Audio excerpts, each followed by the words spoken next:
Welcome you all once again to today's agenda. Now, today we are going to look at the last aspect of the PP. That's today's section.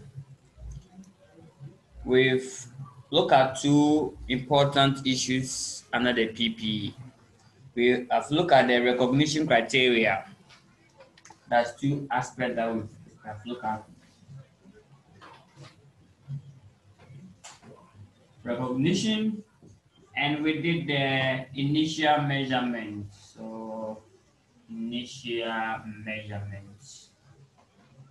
Today we are going to look at the subsequent measurements. Subsequent measurements. That's today's agenda. And some few issues, then we are done with the IAS 16 grades. All of them we dealt with today. So that is good news. So now let's go straight and start the subsequent measurement. We said that the initial measurement is about how we will determine the value when we acquired PP for the first time, or the initial recognition. That is the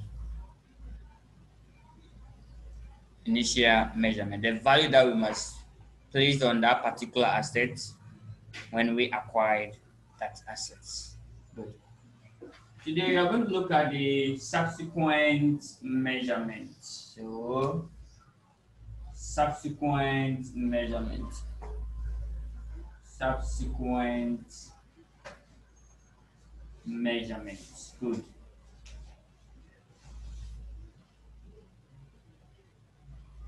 Okay.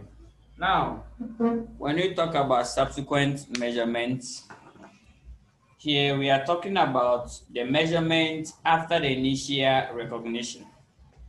So, if you acquire the asset today, the value you are going to place on it in the books is called now 0. That's the initial measurement. The next reporting period, maybe the next year, what will be the value? That's the subsequent measurement. And then the next reporting period, and then the next one, and then the next one, and thereafter. So that is the subsequent measurement. And most of your exam questions are on subsequent measurement because they will ask you to prepare an extract in the financial statement for specified period, or at the end of certain year, or at the end of certain periods. So they are talking about subsequent measurement. How we get that? Good. Now let's see.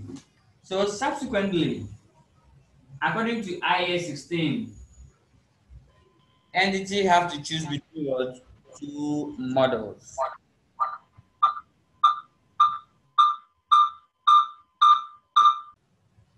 Okay. So subsequent model, we have to choose between two models. So first is an option to select. And this one is what? An accounting policy. The selection of the model falls under what? Accounting policy. That's great. So you have what you call cost model. Cost what? Model. And we have revaluation model. Revaluation model. Good. So select one. So at the end of the reporting period, you can decide to select the cost model or the revaluation model. It's a matter of policy. And don't forget that the accounting policy that you've selected for yourself, it must be kept the same from time to time to enable what? Comparability, right? Good. So like today you are using cost model, next day revaluation model, next day cost model. If you realize that the cost model will give you a very good position, then you switch to cost model. If the fair value give you, or the revaluation model give you a better position, switch to revaluation model. No, that's not what you're talking about. even though you have the free will to select which of the models. Great, so that is it. Now let's take each of them and then deal with it, and then we are done. As soon as we are done with these two, and then we treat derecognition, we are done with IAS 16. Now cost model. What does the cost model say? All of them is looking for, don't forget that all of them is looking for one item, value. Measurement means value, so subsequent value.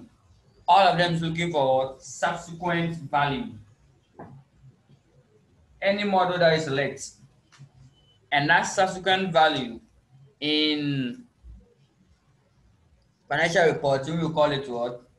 Carrying amount. So all of them, they are giving you how to determine the carrying amount of an asset. So that's all.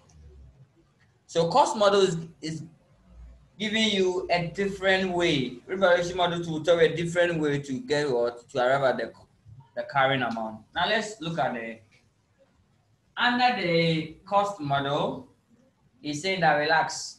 If you want to get a carrying amount, let me start writing from here. If you want to get a carrying amount, just relax.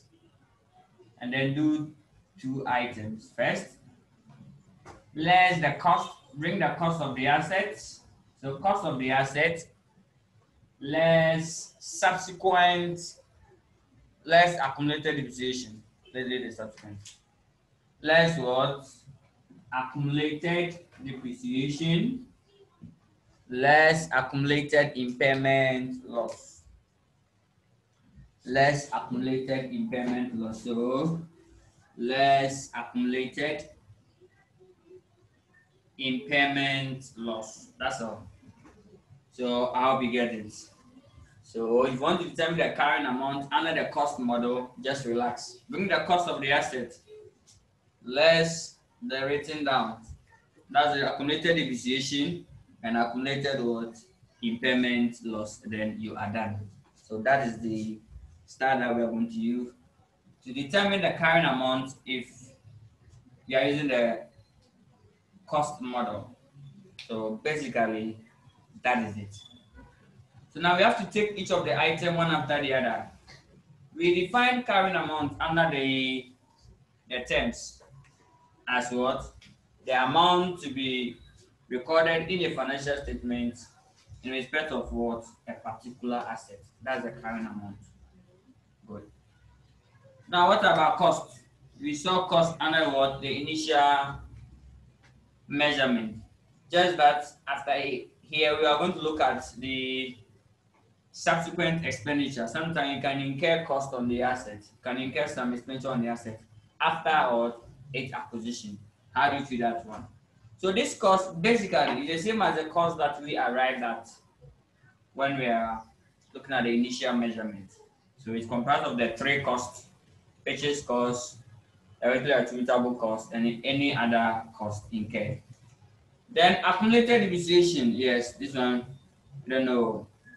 Now in calculation for IAS 16, because impairment loss is a whole standard on its own, so in calculation, this section might be off for now because it's being governed by what? IAS what? 36. Wait. So for now, our carrying amount will be what? Cost minus what? Accumulated depreciation. Then when we go to impairment loss, then it will be what? Cost minus accumulated depreciation minus what? Impairment loss. Good. So most of your calculation will end over here because we're testing you on IAS 16. But if we combine IAS 16 and then IAS 36 together, then it will start from cost less accumulated depreciation and less what? Impairment loss. And then that is it. So now let's start depreciation. What is depreciation? Because that's the term that we are not familiar here. We are familiar with the cost, not with the depreciation. So now let's go to depreciation. Depreciation. Good. Depreciation. So depreciation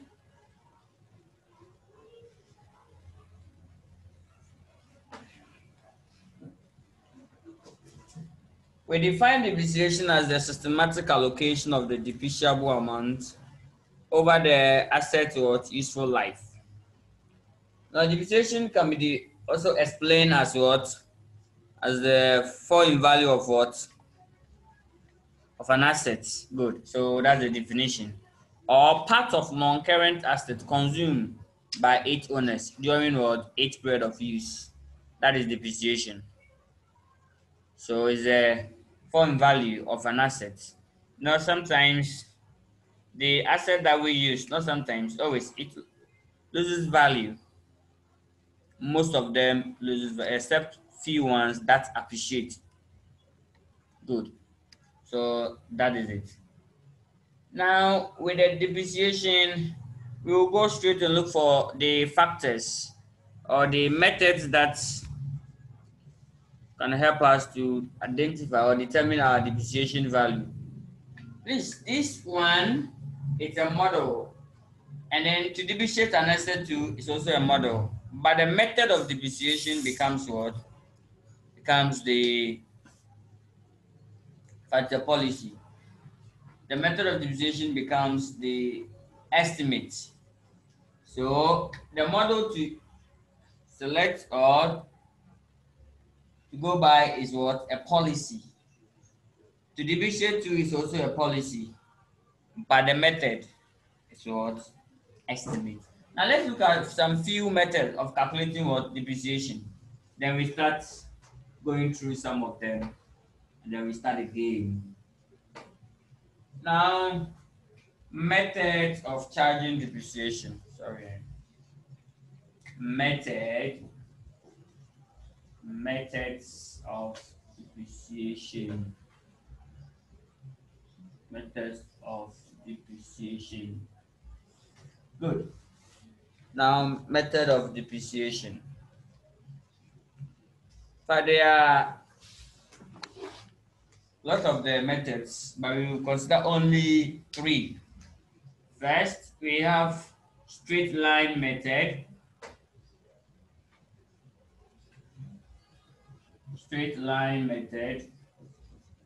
the reducing balance method. We also have the sum of years digits,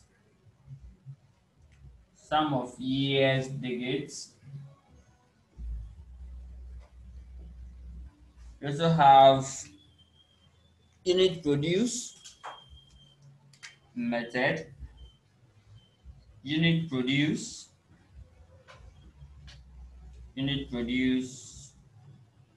method, and the last one, production hours.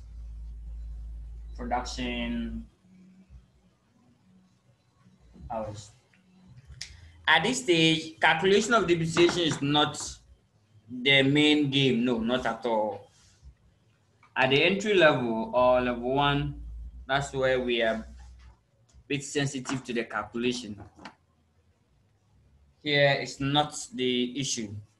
So I'll just cite one example. Then we look at how we will calculate depreciation under what? Under all the models. Or sorry, all the types. So that is it. Please take note that if you change any of this method, you've changed what? Accounting estimate, not what? Accounting policy. So let's take note of that. If you change any of this, you've changed what? Estimate, not what? Policy. Good. So that is it. Great. So straight line here, equal or constant amounts is being charged as what? As depreciation. Here we assume that the asset value reduced at a constant rate. Good. So now let's look at the formula. Now the formula will be depreciation charge for the year is equal to cost of the asset less the scrap value, all divided by the number of what? Years. That is great. Now all of this, all the inputs, in this formula. If you change any of them, you've changed what? Estimate, not policy. Good. So for straight line, if you want to calculate depreciation per year will be the cost of the asset less any estimated scrap value or what? Residual value divided by what? The estimated number of what? Years. Good. That is it. And then with the reducing balance method, that one is the cost of the assets less any accumulated depreciation times what? The rate. So don't worry, I'll cite an example here and then we will look at it. So now let's consider the example below. Good. Now let's assume that the cost of an asset is 35,000. So you can put it down for me. The cost is 35,000.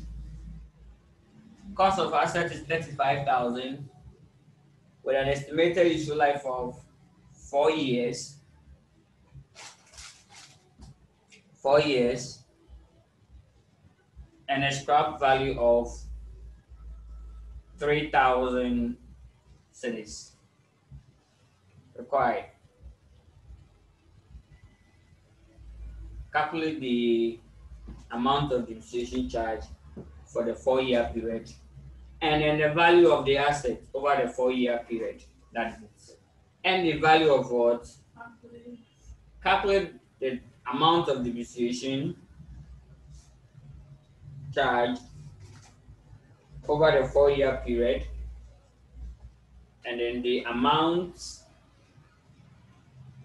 of depreciation charge over the 4-year period and the carrying amount over the 4-year period. Good. Now let's see how we will go by this. So I will summarize the question. Still, we are looking at the straight line method. Here, equal or constant amount is being charged as what? As depreciation. The depreciation charge the same. Good.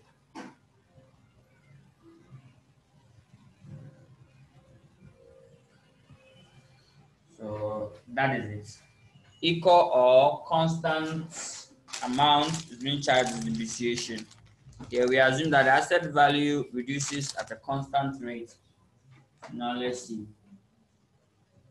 Now there's something that we will look. Now let me write the question here small. Let me summarize it. The cost of the assets was 35,000. Then the scrap value, the residual value, also 3,000. Useful life of the asset is also what? 4 years. Good. So how do you calculate depreciation? So first, depreciation will be what? So depreciation per year.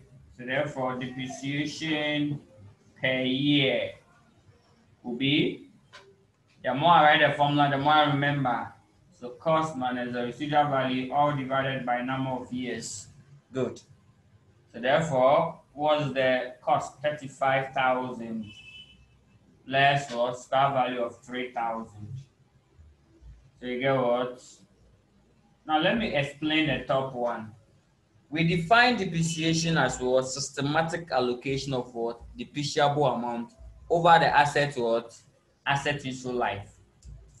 Now the top one alone is called the depreciable amount. So this is depreciable. Amount that will be depreciated. Good. Now let's assume that you have a device. And that device, the cost is 35,000. But after using it, you can sell it for 3,000. So the question is, which part of this cost, 35, will suffer depreciation? Will suffer depreciation in your hands? You are going to use it for 4 years and dispose it of for 3,000 cedis. So it means that this 3,000 will not suffer depreciation because you're going to use 32. So when you left the 3,000, then you dispose it off. Good. So that's the idea, or that's the assumption behind. So if you are looking for in fact, the total depreciation is the same as what the depreciable amount. Good. So therefore, here the depreciable amount is what 32,000. It means that not all the 35 will suffer what depreciation, because you will pass on some part of the asset away to someone. So depreciation must be based on what the remaining. So you get what 4,000, right? So 4,000 cities per what? Per year. So every year depreciation will be what 4,000. Every year 4,000. So that is it. Or is 8,000? Can you confirm the amount for me? 8,000, right? Or 4,000? Good, it's 8,000. So thank you. Good. So 8,000. Great. So that is it. So 8,000 per year. So every year our depreciation will be what? 8,000 cities. Now let's go and prepare the extract, how the financial statement will look like. Now let's go. I'll take this section off, so you can jot something down. Okay. Now let's see how the financial statement will look like, especially the P&L and what the financial position. Good. You all know that depreciation is an expense, at the same time reduces what the asset value. Let's see. So the depreciation calculated will be treated as what? Expense. Preferably either the cost of sales or operating expenses, depending on which type of asset.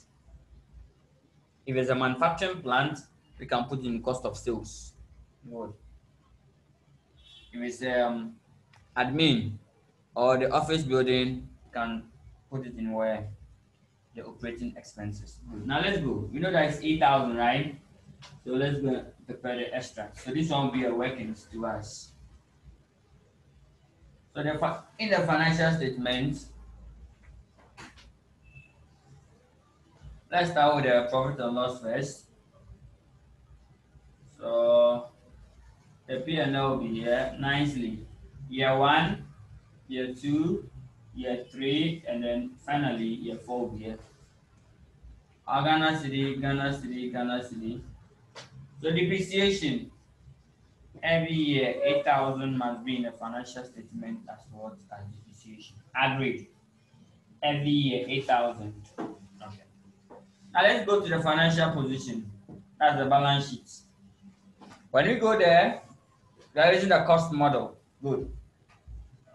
So that one to year 1, year 2, year 3, and finally year 4.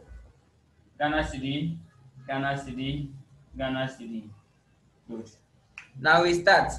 How do you find the carrying amount of the assets? How do you find carrying amount of the assets? According to the cost model. Cost model say that if you're looking for carrying amount, relax.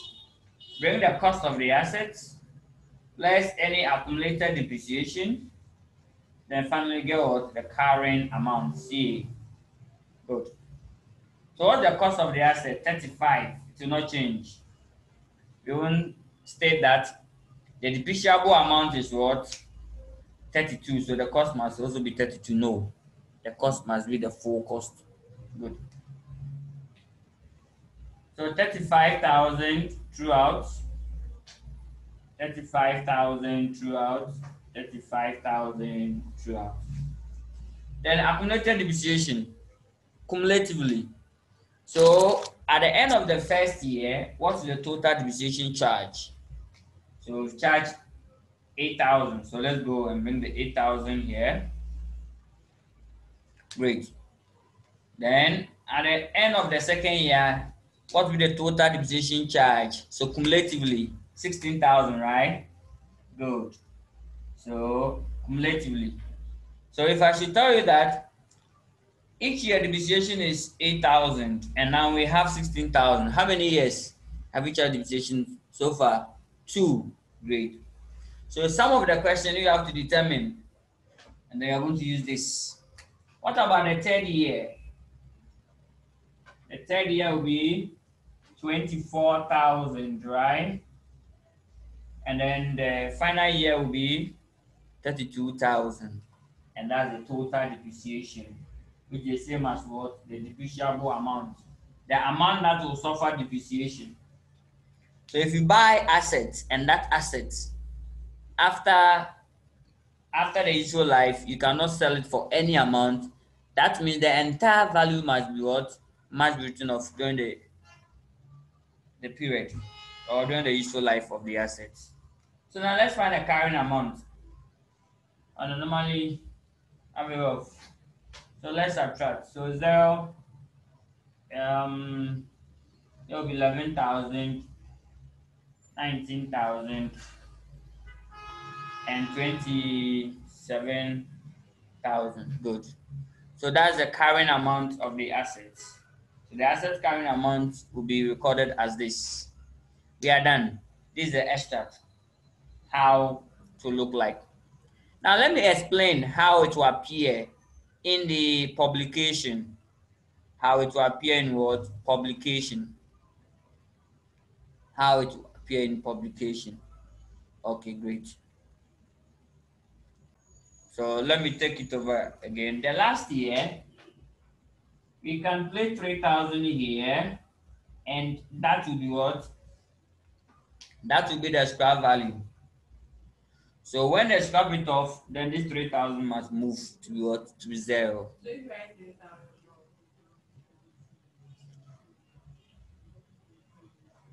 they have to. So it suggests that anytime you have a value after the asset useful life, it represents what? The scrap value. If there's no scrap value, it will be 0. Then asset has been what? Scrap off. So that is it. Great. Okay. Now let's see. In the final account, that is publication or cash flow or console, especially the publication, how will you calculate depreciation? Definitely, you are going to calculate depreciation for the publication, the final account, the P&L. You calculate what? Depreciation. Great. Now, in the final account, this is how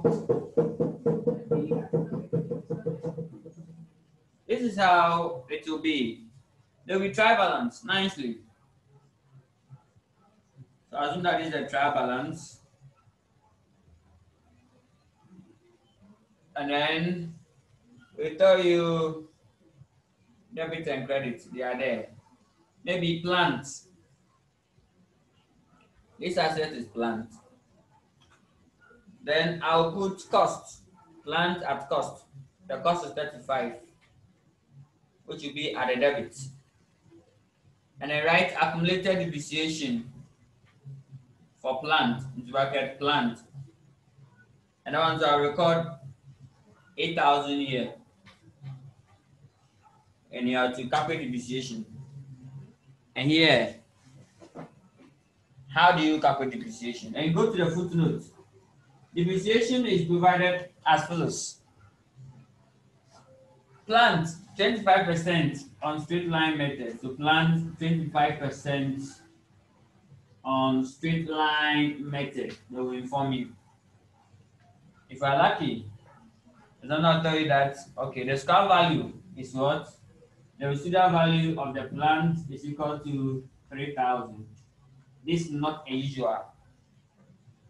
Most of the P&L question, we don't give scrap value.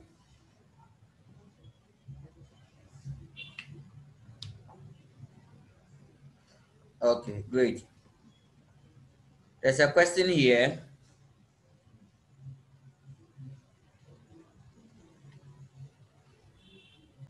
Now the question says, how will the asset be recorded in year 5 if it has not been scrapped? Good. That means the asset useful life must be what? Reviewed. That the asset will last more than the 4 years that we stated. So there's one more years, and that will be what? Change in what? Accounting estimate. So in the year 4, at the end of the year 4, they will review the assets.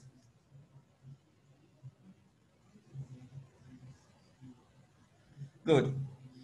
So they will review the assets and then they will suggest that asset can go one more year. Good. Now let's see. Yes, the asset value can last more than the useful life because the useful life is what? Estimated useful life. You cannot determine the exact life of a particular asset. It can last more or less. So it's an estimate. The life of asset is an estimate. The scrap value is an estimate. You might say, oh, okay, this asset will last for 4 years. To be surprised, like it can even last for 10 solid years and I'm still using it. Or, in fact, the first 2 years now, the asset involved in accident and then it went off. Or the first 2 years, the asset ceased function and you scrap it off. So that is it.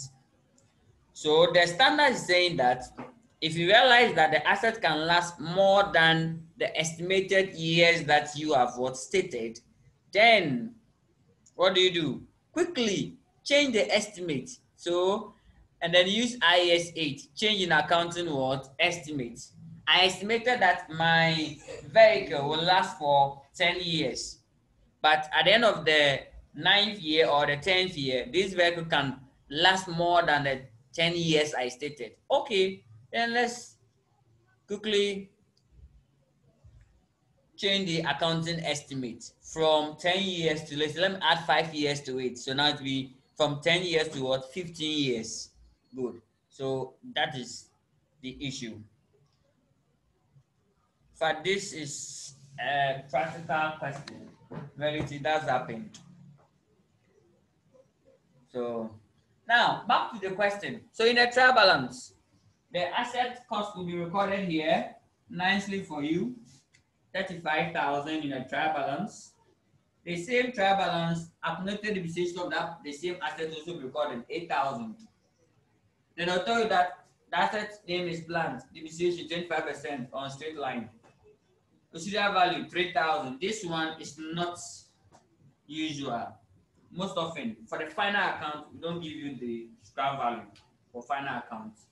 So that is it. So how do you calculate depreciation and how you going to prepare the extra? Still the same. Depreciation is equal to on straight line cost minus what? Scrap value divided by what? The number of years. However, the number of years can also be stated in what? In percentage, in rate. 4 years simple mean 25%. 4 years can also be termed as 25%. So here it means that we have to calculate the depreciation for that particular year. So let's see. I want to take off some section. Okay. I'll take off year 1 and then do the entries here. Good. I'll do the entries here small. Yes, sir. Now, depreciation will be, so in a P&L, your depreciation, let's calculate depreciation. Open your brackets. Now the formula that we have cost minus the residual value, estimated residual value, and then the number of years, estimated number of years. We can also convert the number of years into percentage. That one you multiply. It will be like this. Then multiply by the rate. So that is it. So cost minus the scrap value times what? The rate. Good. So that is it. So that's what you're going to use here. So we open our brackets. The cost is 35,000 less 3,000 times 25%. This will give us the same answer as what? 8,000. So in our P&L, we are going to record what? 8,000 in a P&L. So 8,000. Good. Then we are done. Now when you go to the financial position, what do you do? You record the cost of the assets. So this is the financial position. I'll continue from this section. So cost of the assets. Now the cost of the asset is 35. Accumulated depreciation. Pick the one in the trial balance, add the one that is calculated to it to give you the same answer.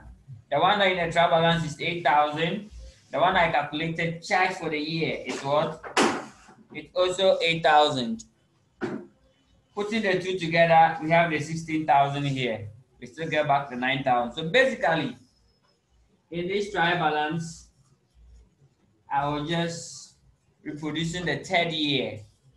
I'm just producing the third year results or the second year. That's the second year results. Good. So in the final account, this is how it look like. So still what? The same. Good. Just that the scrap value sometimes, in fact, they'll not give it to you. If there's no scrap value, don't assume any scrap value. So it's the 35%, 35,000 times or the 25%. You are done. That'll give us the depreciation. So you add the answer that you get, you come here, add it to it, then you are done. So that's the straight line method. I'm done. Now let me go to the reducing balance method. We are refreshing ourselves. Please, the calculation of depreciation is not the issue here. The issue has to do with what? The double entry, the accounting treatment. You expensing it in the P&L, bringing it in the financial position is the challenge here. Not the calculation of depreciation. Good. So because of that, I'm going to be moving you between years. Now let's go to reducing balance method quickly. We are just running through all the method of calculating depreciation. So reducing balance method. You're welcome. With the reducing balance method, the asset value reduces at a reducing rate, not constant rate. The line is not straight. So the asset value reduces what? At a reducing rate. Unlike the straight line, where the asset value reduces at what? At a constant value. So the same question, calculation of depreciation. For that one, depreciation will be depreciation per year is equal to the cost of the asset times the rate. Wow. Cost times the rate. No scrap value here. The scrap value will come in the last year. For reducing balance, scrap value is what? Incorporated in the last year. So that is it. Now let's see the same question. How are we going to use the same question to calculate for the depreciation? So let's go. Let's start again. Here the depreciation for each period will be different, not the same. And it will reduce in value. So let's start. Let's put here. Let me put the depreciation to here. Good. Let me put the depreciation here. Great. So depreciation for first year will be cost times rate. Cost times rate. The cost is what?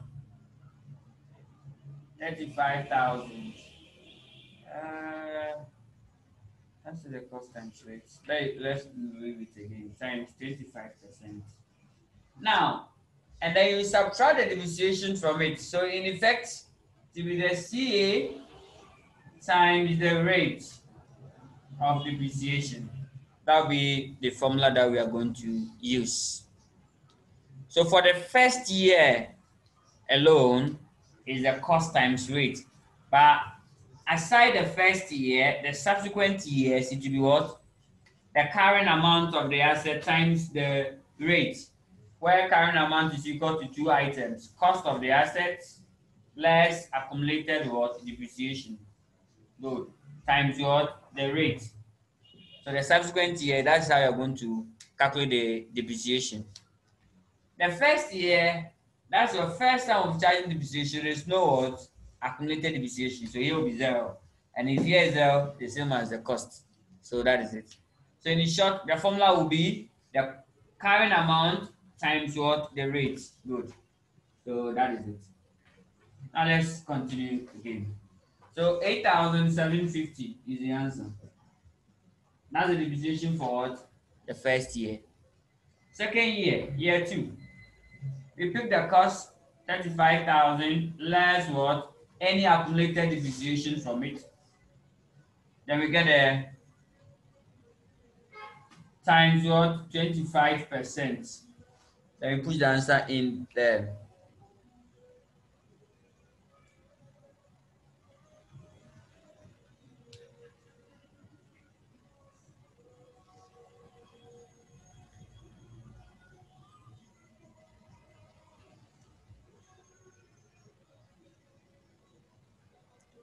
Great.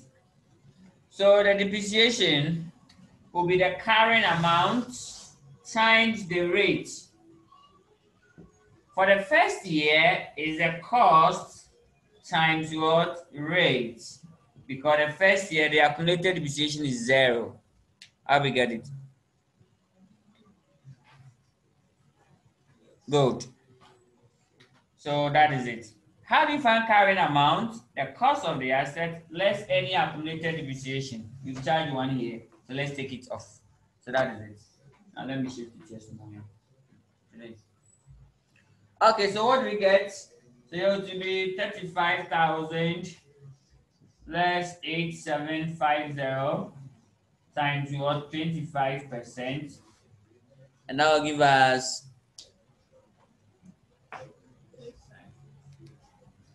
6,563.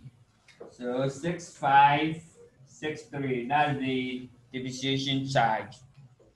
6,563 for the second year. Third year. Third year. Third year.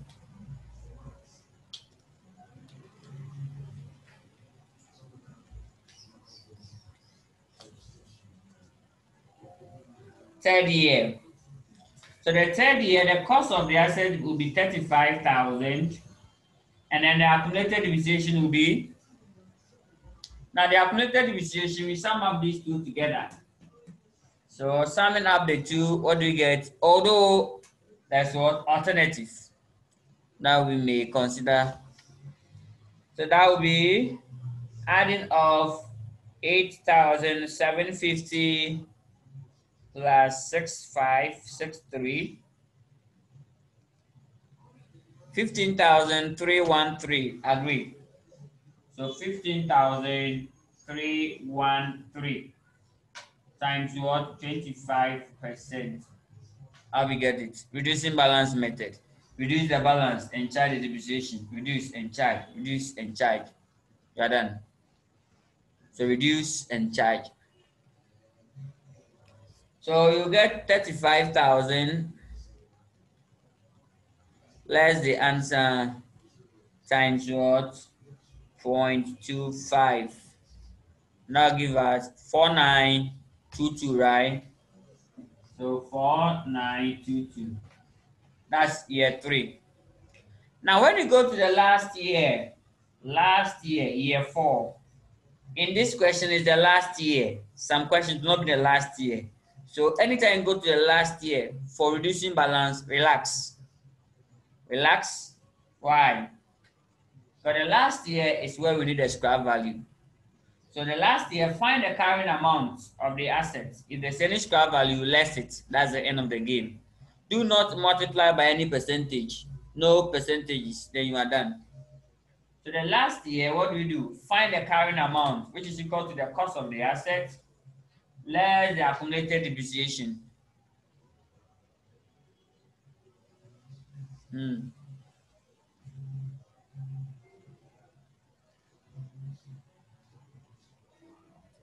Okay.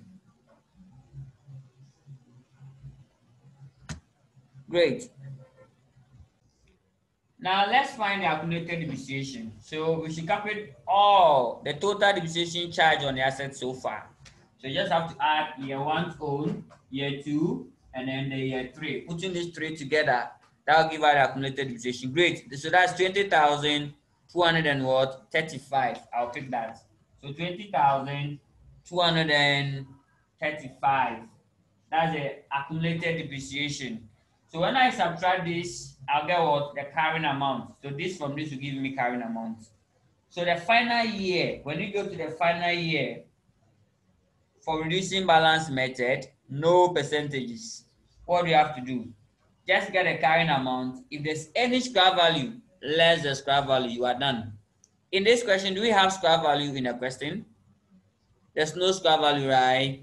No scrap value. The scrap value is what? Missing. Because you are doing what? Reducing balance. Okay. Now the scrap value is what? 3,000. So less 3,000. You are done. So the answer is the depreciation for the last year. Here, sometimes the last year it can be negative. That's the balancing allowance or balancing charge. Good.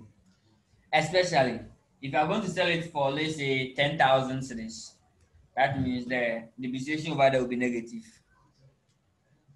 That's a gain. So what do you get as the depreciation for the last year? As the depreciation for the last year. So depreciation for the last year will be 35,000. 1, 2, 3 less 20,000. 335. 235 less 3,000. Answer. Any answer for me? So 11,765, right? Good. So 11,765. Now, if you put all this together, it must be equal to the depreciable amount, which is 32,000. If you add all this, it must be what? 32,000, because the total depreciation will be 32,000. Great. So this is how we are going to calculate depreciation if you are using what? Reducing balance method. You take notes. Now you can also apply a shortcut. If the rate is 25%, you just need 1 year. If the rate is 25%, for those of you who will be using computer-based to write your exams, you can go by the shortcut approach. If the rate is 25, that means the balance after depreciation be what? 75, agreed. So every year, the asset value must reduce by 25%. So left with what? 75. So you just get the first year depreciation. First year depreciation is what? 8,750. The next year depreciation will be 75% of this figure to give you this. 75% of this will give you this. By the last year, no, don't try for the last year. The last year we don't use percentage for reducing balance. So that is it. Please, we'll be needing this when we start capital budgeting for those who are doing what? Accounting, management accounting, and then the financial management. We're needing this technique. When we get there, be fine.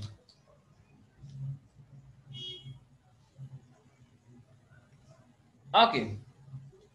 Now let me illustrate it how it will also appear in the final account. In the final account, how would they ask the question? Like publication, where there's a trial balance. So in a trial balance, you see nicely. So the trial balance has a certain period. So let's do the trial balance here. So the right plant. So the cost is what? 35,000. And then it'll come down and say accumulated depreciation. That one to put our credit side, right? Great. And that one, now let me put 6,000 accumulated depreciation. Let me put 15,313. So 15,313. Full stop. We are done. So 15,313. Great. So assuming this is the trial balance, and in the footnote tell you, oh, depreciation on plant must be calculated using what? Reducing balance method at the rate of for 25% per annum. That is it. So calculate the depreciation. How do you calculate depreciation? The depreciation should be calculated by taking the cost for reducing balance. Now we inform that the rate is 25%. You pick the cost, which is 35, so less the accumulated depreciation 15,303. Then what do? You strike 25% on it, which will now bring you back to the third year. So it means that the cost was 35 in the trial balance. Accumulated depreciation was also given to you in the trial balance. So I'm done with the reducing balance method. This is how the calculation will look like, and then you are fine. Now let's move on to the production unit method. We're moving on to the production units. And then sum of years digits. But I will scan through sum of years digits. And then I will scan through the production unit. Let me do the sum of years digits first. The next 2 minutes. So here I'm assuming that the entry, the P&L financial position, you can take care of. Yes, because once we know the depreciation, we can accumulate it and then subtract it to get a carrying amount. Good. So that is it. Okay. Now, sum of years digits, as the name suggests, sum of year digits. You need this in the IFRS 16 leases. It's also there. So when I do it here, I don't do it there. So I'll do it here so that I'll not do it there. I'll do it here so that I'll not do it there. Now, sum of year digits. Here we use the life of the asset remaining to calculate the depreciation.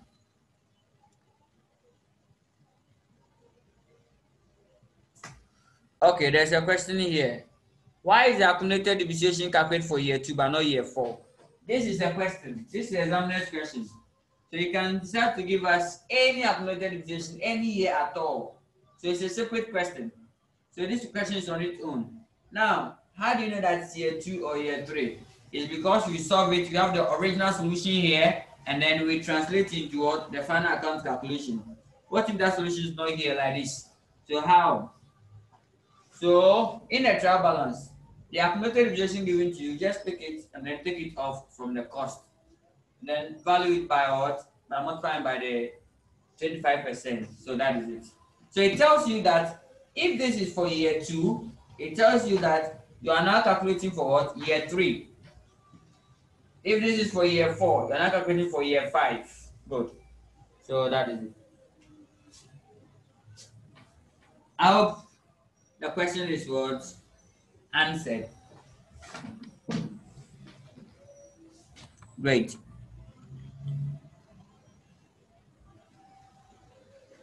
Good. Now let's see the sum of year digits quickly. I run through all of them. Sum of year digits. Here we use the life of the assets, the remaining life, to calculate the depreciation. So this is how we start. First, you write the years here.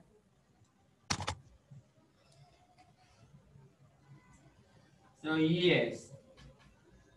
And then you put digits. So year 1, 2, 3, and then year 4. You're going to calculate the depreciation. First, we have to get the depreciable amount. So we can term the depreciable amount in this question. We are still using the old example. Depreciable amount. Depreciable amount.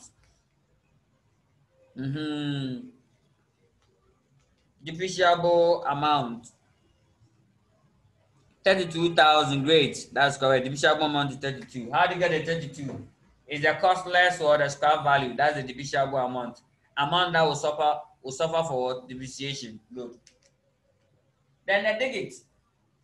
Here we have to call the digits. So at the start of year 1, please, here, it's a bit critical. At the start of year 1, how many years left? You can tell me. At the start of year one. At the start of year one. So if I'm here at the start of year one, how many years remain? If the asset will last for 4 years and I'm at the start of year one, how many years left? Any idea? 4 years at the start. Good. Friends online. I like that. I like the answers. Now at the start of year one, 11 4 years. The years 11 4. At the start of year one, I've not even spent like 1 year at the start of what? Year one. So year one will be part, will be inclusive. And then the remaining 3 years. At the start of year two will be what?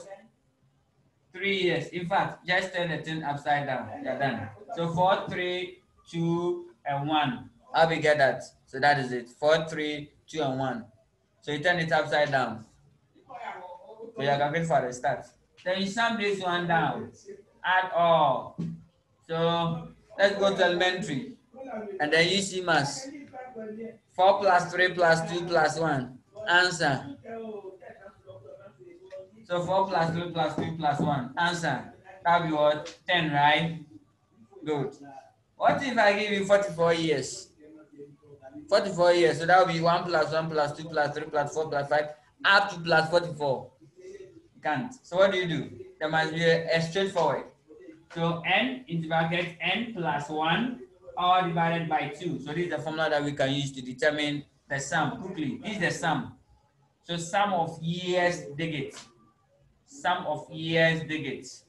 Good. So if I should put n here is 4 years. So 4 into bracket 4 plus 1 all divided by 2. We're done. To give you the 10. That's great. Now what's the depreciable amount? Depreciable amount is 32,000. We have calculated the 32,000. So therefore depreciation will be, let's put the depreciation here. Now pick each year's digits, divide it by the total digit times what? The depreciable amount. Then you are done. So year one, the digit left for 4 years times what? 4 divided by the 10 times 32,000. Agreed. And that will give us, so for first year, 4 over 10. So any answer? So that will give us something like 3,200 by 4.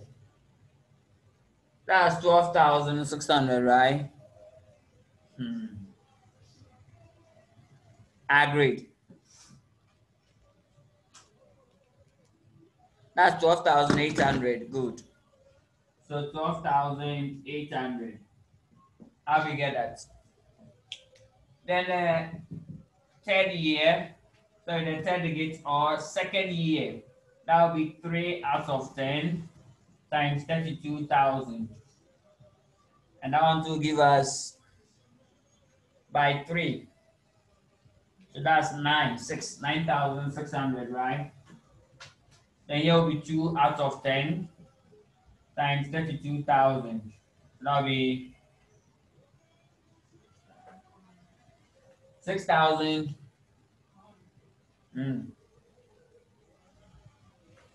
I'm not sure these answers are correct too. Kindly confirm them for me. I'm not sure the one I'm writing. My answers are correct. So 6,400. Then finally, the last year, 1 out of 10 times what? 32,000. We got what? 3,200. Great. We are done. So this is the depreciation. It's just tell you how to calculate depreciation. We are done. Now let's move on to the last two. The last two, I'll combine them. They mean the same thing. But the last two is almost the same as the straight line method. Now let's calculate for the last two. But if we sum all this, you get 32,000. That's the depreciable amount. Great. Now let's look at the last aspect. That's the sum of using the unit produce or the production hours method. So that is it. For that one, I cannot use this question. So I have a particular question in the book that we are going to use. Good. So now be with us whilst we go through that question. Now with the production unit method and then the production hours, they are the same as straight line, just that the life of the asset has been converted into units or hours. That's the difference. So let me leave this section. Good. Now with production units, the production unit method, sorry, the production unit method and then the production hours. That one is the same as the straight line method, just that the life of the asset has been translated into what? Or translated into units, agreed. Or translated into what? Hours. That's the difference. So instead of you giving you the asset will last for 5 years, we will tell you that in that 5 year period, the asset will produce, let's say, 6,000 units. Even though the asset will last for 5 years, it will produce 6,000 units. So the depreciation must be based on what? The unit that the asset is going to produce. That's all. You can also delay this and make it what? Hours. It's still valid. The asset will what? Work for 5,000 hours in a 5 years period. Good. So that is it. Now, let's go through the question and then you'll be fine. Great.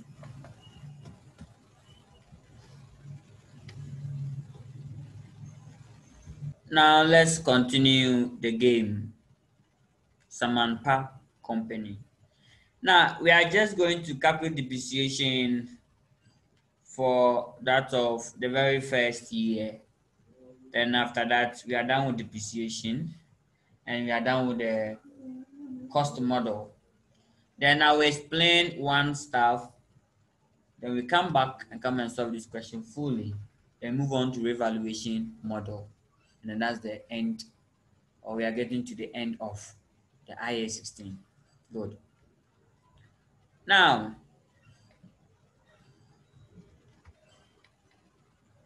on January 2010, Samampa Company acquired machine under the following terms. So with this, we've already calculated the cost. So if you have your answer there, can let me know. In fact, we had 920. Yes, we had 920, right? So we are moving on with it. Good. Now, the costs were as follows. But beneath it, there was estimated residual value of what? Of 20,000. Then estimated life in machine hours. How we get it? So now the life of the asset has been translated into what? Into hours. If you're using production unit, the same thing. So that is it.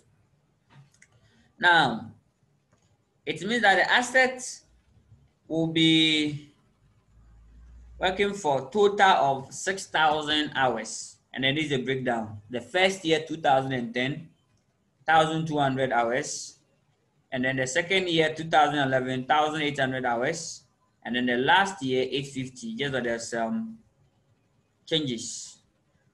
Good. So we'll come back and then come and then look at it. Now let's see how we are going to calculate depreciation. Now this stuff over here will affect the 2012 year. For 2010 and 11, it will not be affected. So now we are calculating for just 2010 and 11.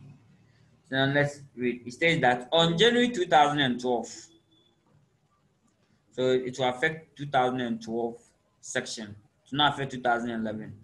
And then that's not the central focus. Good. So that is it. So therefore, let's go to the board and calculate depreciation that will be charged for a year. Here, each year should be different because the hours that they are going to use the asset are also what? Different. Great.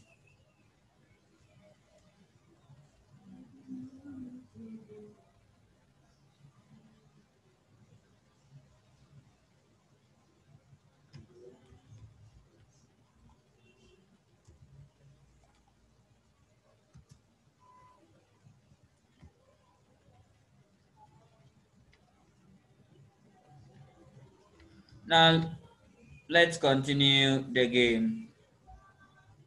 Now let's continue the game. So now let's go to the board. The asset have a total life of for 6,000 hours.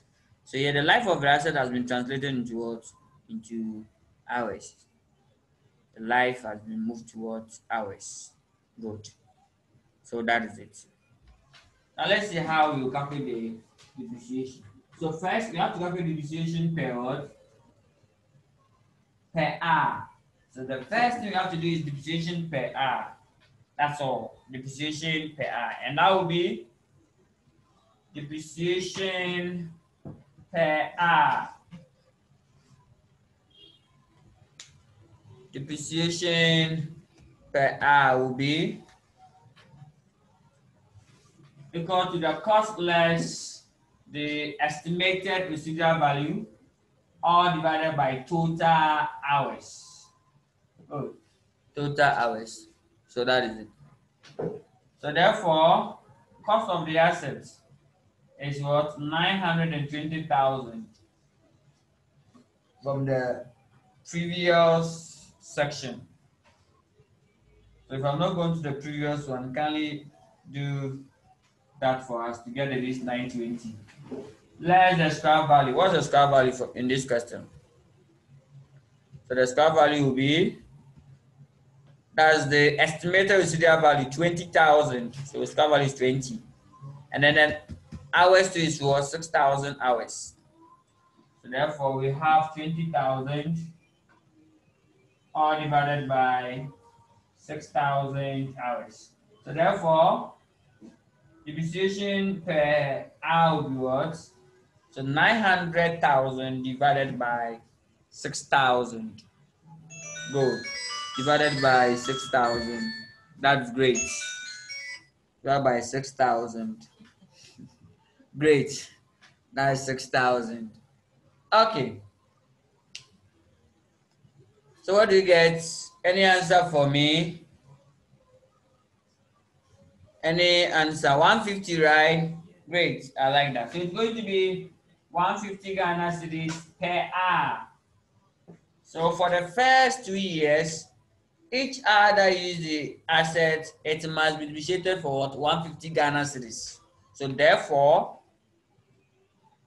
let's go ahead and calculate the total depreciation charge for the years. So the total depreciation charge for the years will be, so for first year, that's 2010, that's what we use for how many hours? 1,200 hours. Agreed. Good. So, and the second year is 1,800 hours. So what will be the total depreciation for each of the years? So if I should do that one here small, then for 2010, I'll tell the examiner that it will be the 150 cedis by what? 1,200 hours. Then I'll get a depreciation charge. For 2011, I'll do what? 150 Ghana cedis times what? 1,800. Now get a depreciation charge. How we get it? Good. So that will be the depreciation charge for the years. And now you know how to treat depreciation, right? Yes. Depreciation must be expense in the P&L. And then the asset value must be reduced by the amount of depreciation. So that is it. Now we are done calculating depreciation. Now what's the value? This value, the answers. 150 by 1,002. That's 15 by 12. 180,000, right? Then the 2011, 150 by 1,008. 270,000. Good. So that's the depreciation charge for the year. What's left is the last year. And that one we will do more. Now what left is changes in the useful life of the asset. So I'll upload a question onto the page. So try and then go through that question for me. Yes, changes in the useful life. Now, anytime they change two items in the depreciation calculation, we will go by what? Change in accounting estimate. So this is where the examiner will probably get you in IAS 8, change in accounting estimate. Now let's move on to the last aspects. For this question, I'll come back to solve it fully to calculate the carrying amount. Or what I was interested in, so the depreciation charge per hour and then the total for the year. That's all. The same way, if I using unit produce method to the same thing, so there's no difference, the same. Now let me do the last aspect of the cost model. Now how do you treat subsequent expenditure incurred on assets? Subsequent what? Expenditure incurred on assets. Maybe you bought some asset 5 years ago and then today you incur cost on the asset. Not even today. Right after buying assets, you will spend on this asset. How do you treat the amount or the expenses or the cost incurred on the assets? Great.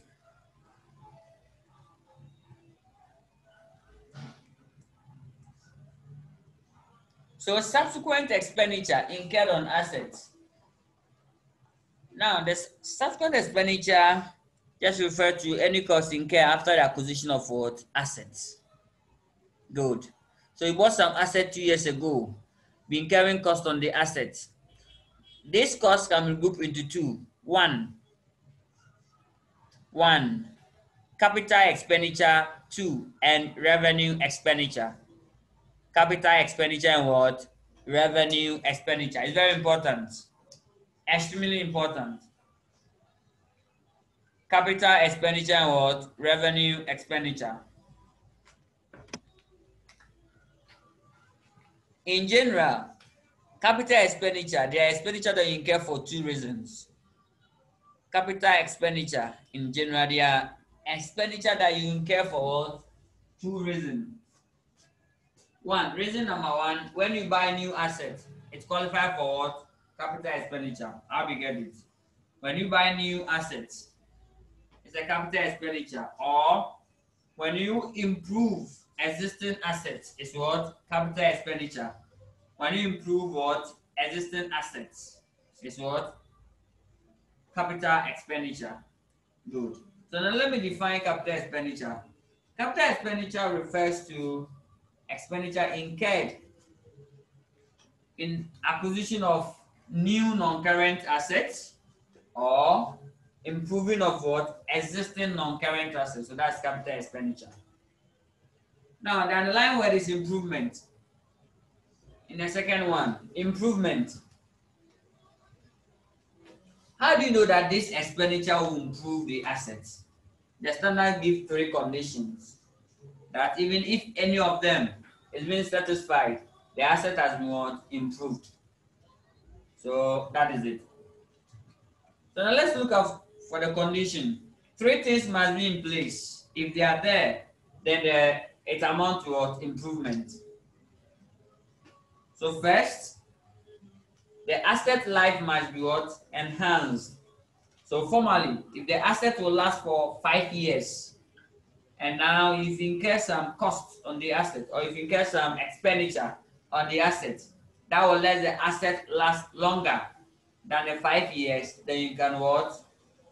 Call that expenditure as what? Capital expenditure, because that's what? Improve the asset. So one, improvement will occur if the life of the asset has what? Increased or enhanced. One, increase in economic capacity. That's the second point. So anytime you incur cost, and this cost will help you to increase the capacity of the assets, that is what? That is capital expenditure. And the last one, reduction in operating losses. So two, capacity. Increase capacity. Three, reduction in operating losses. Reduction in what? Operating losses. Always assume that you have a vehicle, and always that vehicle has been involved in accident, and someone told you that there's some parts or there's some place that you have to go. They'll give you some parts or something. Can't put inside the vehicle. No accident. Accident free. Yes. So now, in fact, each accident that occurs, you lose so much. So operating losses. So what do? So that part that you fix, maybe headlights, it's a long journey vehicle, or it's a truck, cross country, Ghana to Senegal. Yes. So if the headlight is not good enough, can involve in accidents. So that is it. So these three, even if one, you certify one is what? Capital expenditure. Now, what's the treatment of capital expenditure? It must be what? Capitalized. So all capital expenditures must be capitalized. So if the subsequent expenditure incurred on the asset amount improvement, then it must be what? Capitalized. Simple means it must be added to the cost of what? The asset. How we get it? So it must be capitalized, or it must be added to the cost of the assets. Good.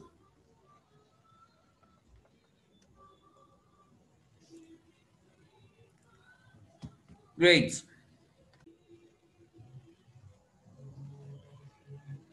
So here we are saying that the subsequent expenditure that you incur on the asset, it can be one, capital in nature,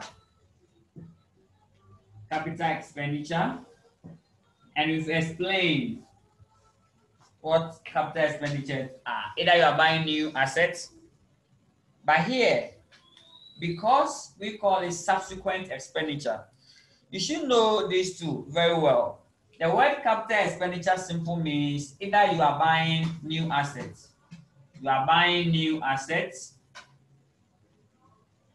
or two, you are improving existing assets. So improvement. Good. So that's the meaning of capital expenditure. Good. But the topic for the day is what? Subsequent expenditure incurred on the assets. We are talking about this. Subsequent expenditure incurred on the assets. We are talking about what? Improvement. So subsequently, if you incur cost on the assets, it can be capital in nature. It is capital if it will amount to what? Improvements. How do you know that this expenditure will improve the assets? Three conditions. Even if one is there, you are free to go. One, the life must be enhanced. Two, the economic capacity must also be enhanced. Three, losses must be reduced. That is it. Now the capacity. Assuming that the assets, your vehicle, formally can contain only 5 persons. Now you incur some cost on the vehicle. You expanded the top and make it anti-DD, right? So now we have first floor.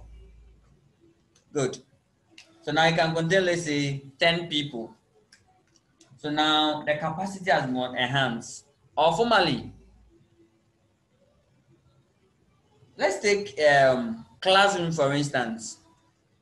If the room can contain only 50 students, and now you break the wall and extend the building a bit, and now it can contain what? 70 students. That is what? Improvement, because the capacity has been enhanced. Operating losses must be reduced. These three amount to improvement. Good. So that is it. Now the subsequent expenditure incurred on the assets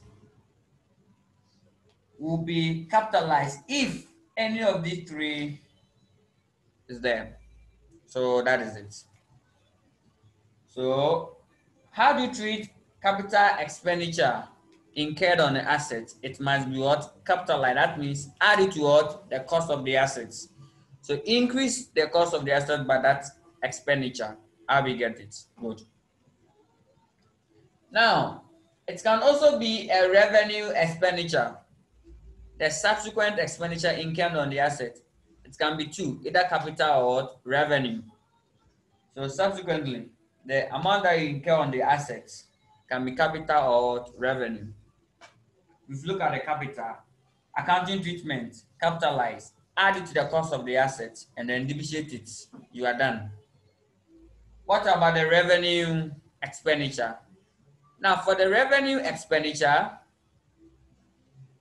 Revenue expenditure, they are the expenditure that you incur on the assets to just maintain the even flow of the economic benefits. It does not improve or enhance the capacity of the assets, but rather it just helps you to maintain the benefit. If the asset is supposed to last for 10 years, maintenance will let you get up to the 10th year.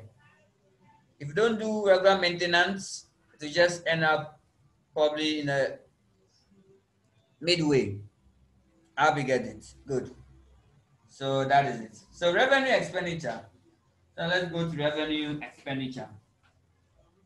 So the subsequent expenditure can be grouped into two: revenue expenditure and capital expenditure. So revenue expenditure. We have the general definition for revenue expenditure. Is the expenditure incurred on day-to-day running of the entity or of the business. So your day-to-day expenses, that's the revenue expenditure. So revenue expenditure incurred on the asset, they are the expenditure that you incur that will help you to just maintain what the economic benefits embedded in the assets. Good. Here, another difference between these two is that capital expenditure, the benefit lasts for more than a year. This one, the benefit lasts within one financial year. So capital expenditure, the benefit lasts for more than a year or more than one accounting period. But for revenue expenditure, the benefit just lasts within a year. Good. And then what's the treatment? It must be expense. So treatment is that revenue expenditure must be what? Expensed in the P&L. Capital expenditure must be what? Capitalized if it's qualified. How we get it through? Good. How we get it through treatment? Revenue expenditure must be what? Expense. It must be written off in the year in which you incur them. So send it to the P&L as what? As expense. And then you are done. So that is the end of capital and revenue expenses. Now what left is for you to going through some few examples. I will link a certain video under the comment section or the description section. Please kindly watch it. It will give you more about the capital expenditure. I think that one was on it. Okay, so now we are done with the capital and revenue expenditure. So now we can go back to the question and solve it fully. So I'm now going to solve the question fully. So you tell me whether it will be what? The subsequent expenditure incurred will be amounted to capital or revenue. Then you tell me the treatments. So let's continue the game.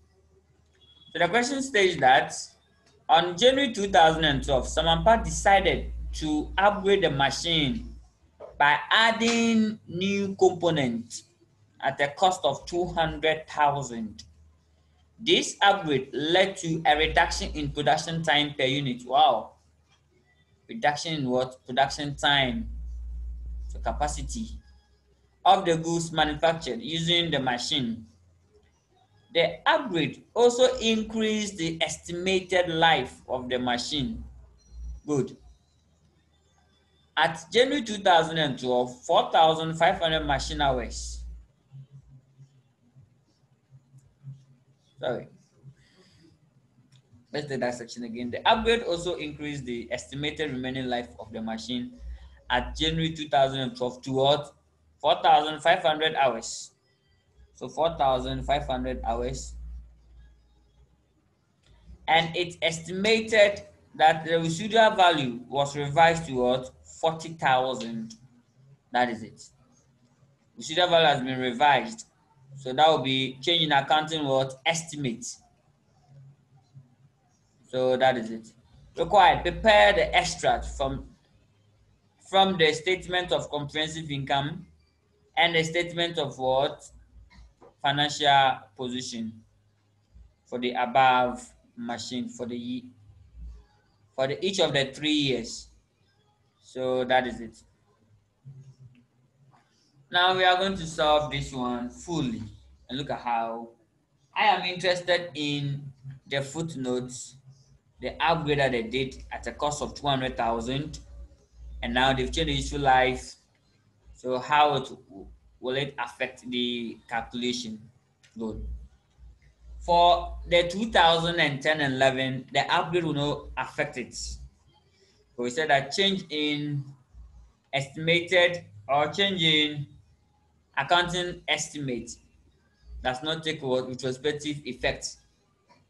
Instead, it takes what prospective effect. So that is it. So now let's quickly complete the question. We calculated depreciation per hour for the first 2 years before the upgrade. So before the upgrade, the depreciation per hour was what? 150 per hour. So that's 150 cedis. But 2012, from 2012 going, depreciation will change. Because now, as a result of the upgrade, the estimated remaining life of the machine has been increased to what? 4,500 machine hours. Meanwhile, they've used out of the 6,000, as at 1st January 2012, they've used 3,000 hours. So left with what? 3,000. But they've added what? They've added 1,005 hours to it. So that is. Now let's go to the board. So let's calculate the extract, how the extract will look like. So let's do for the first 3 years, and then we will see. So I'll solve it fully. I'll consider every part of the question. Yes. This question is combination of initial measurement plus subsequent measurements and plus subsequent expenditure incurred on assets. So that's how we are going to solve the question, and then it is good. So the underlying word is capital expenditure incurred on the asset must be what? Capitalized. Revenue expenditure must be expense. The revenue expenditure is just to help you to maintain the assets. This includes what? Revenue expenditure. Any example? This includes fuel. In fact, all the operating expenses, they are revenue expenditures. So let's demarcate the board.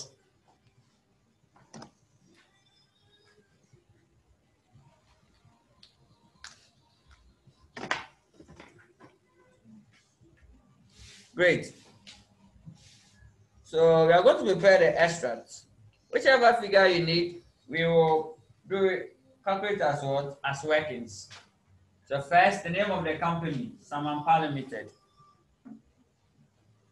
So Samampa Limited.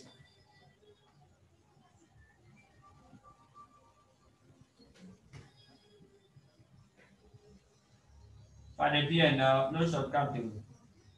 The first 3 years, so year 1, year 2, and finally year 3. Your currency. The currency must be there. Good.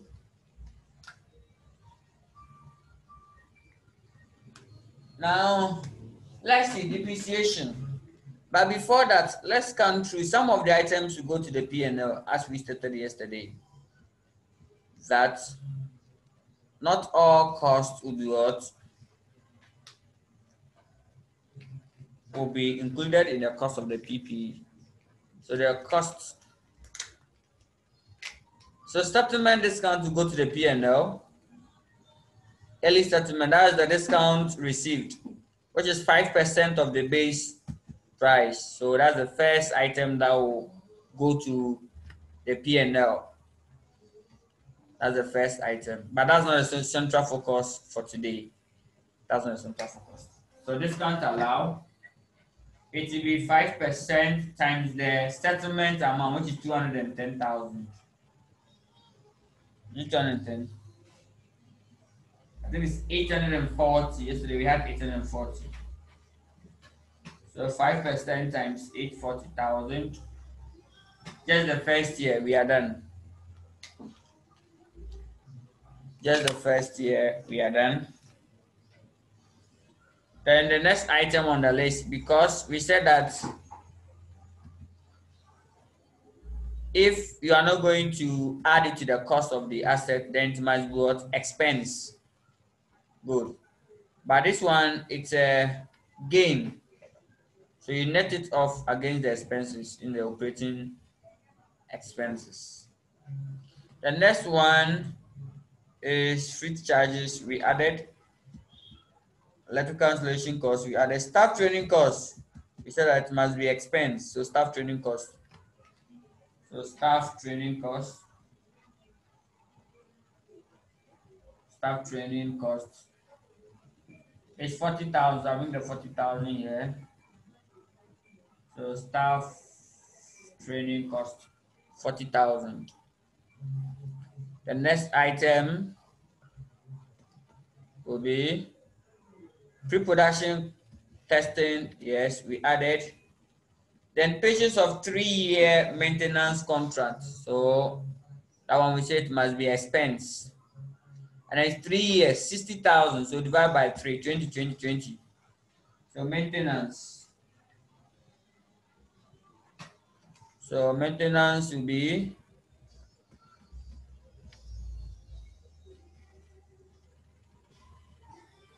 So maintenance will be 60,000 by 3 years. So 20,000 here, 20,000 here, and 20,000 here too.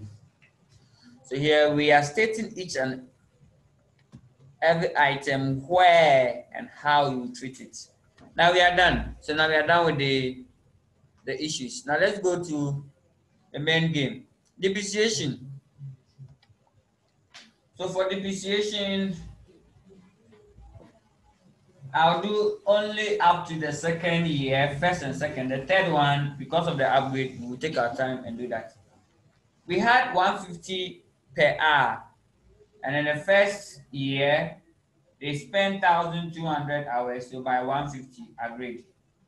And then we had 180,000.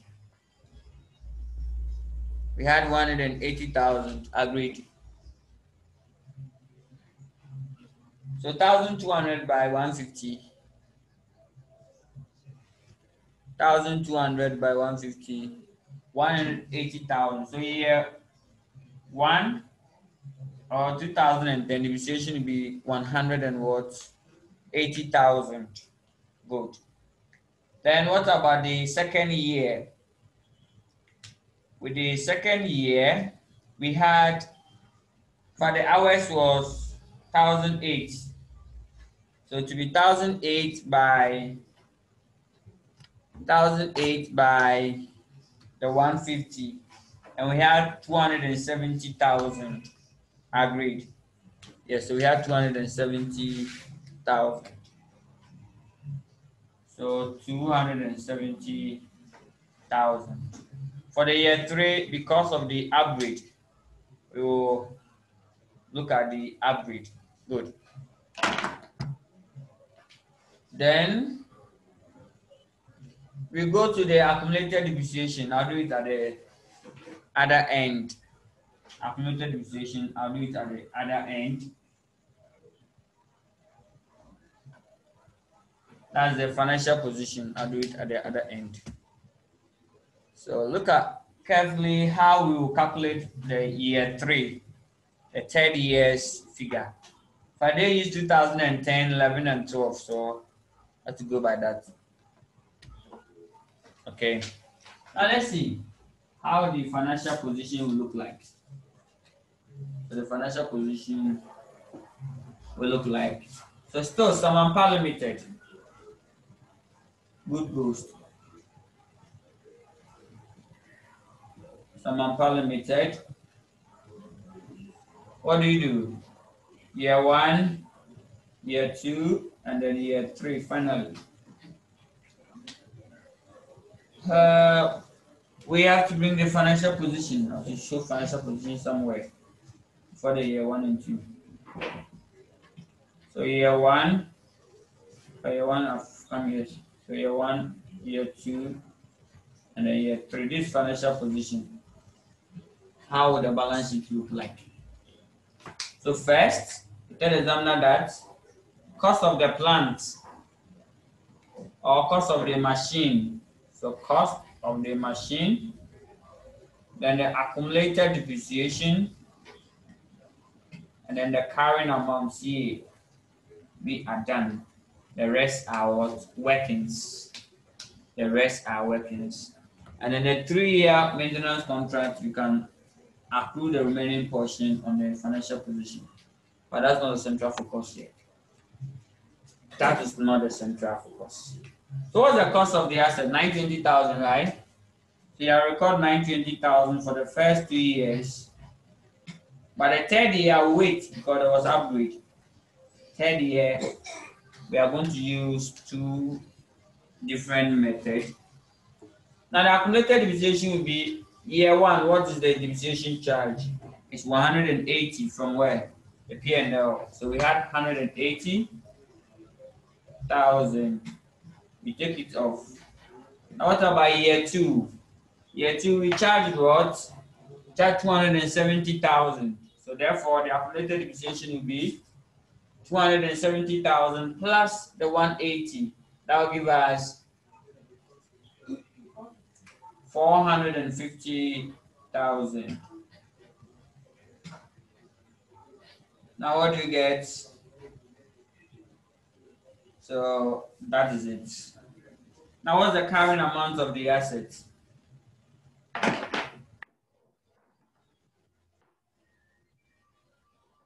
Carrying amount of the assets. So 920 minus 180. So 740 for the first year. And then 470 for the second year. Okay. Wow. So you just have to turn the place value in 4774. Okay. So that is it. Now let's see.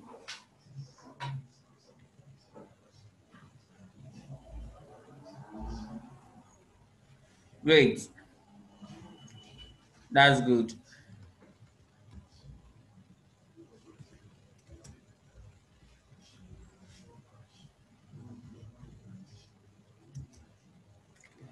Okay, so now let's look at how the year 3 will be. So year 3, let's calculate the depreciation first. But the year 3, they did upgrade. So how are we going to treat the upgrade? That's where my interest is. So we should get the value of the upgrade. So let's go to the question. So the question said that on January 2012, Samampa decided to upgrade the machine by adding new components at a cost of what? 200. So the upgrade cost is 200. Just that the upgrade also increased the estimated life of the machine. Estimated remaining life, So from 2012 going, the remaining life is what? 4,500 hours. And its estimated residual value was revised to 40,000. So it means that we have to calculate new depreciation per hour. How? We have to get a carrying amount as at the date of what? The upgrade. And then add any cost of the upgrade, because the upgrade amount was capital expenditure. And capital expenditure must be capitalized. So we have to add it to the cost of the assets. So what's the carrying amount as at 1st January 2012? Who tell me? The carrying amount as at 1st January 2012. 470,000. Great. So the carrying amount as at the first day of the year 3 is the same as this figure, right? So 470. So therefore, what will be the cost or the cost of the asset immediately after the upgrade? Can tell us. So the cost of the asset immediately after the upgrade will be, I think I'll do that one here. So the carrying amount before the upgrade is what? 470. And then the cost of the upgrade is 200, right? So upgrade 200,000. So therefore, the total cost right after the upgrade will be what?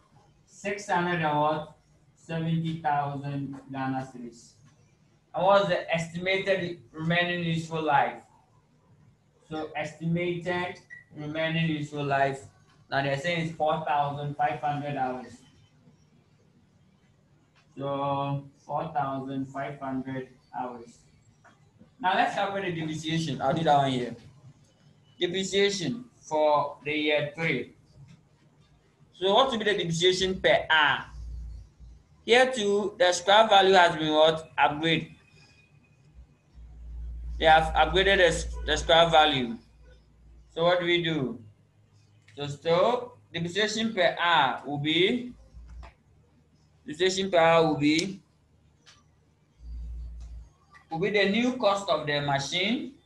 So depreciation per hour will be new cost of the machine 670,000 less the new scrap value of what? 40,000 divided by the new years, which is 4,500 hours. Good. 4,500 hours. So what do you get? 4,500. So that'll give us 630 divided by 4,005. So 630 divided by 4. So the depreciation per hour is what? 140 Ghana cedis per hour. So each hour we have to kick in 140. So who can calculate the depreciation charge for the year 3 for me? And that person will be the accounting cracker of the night. Good. Or accounting cracker of the day.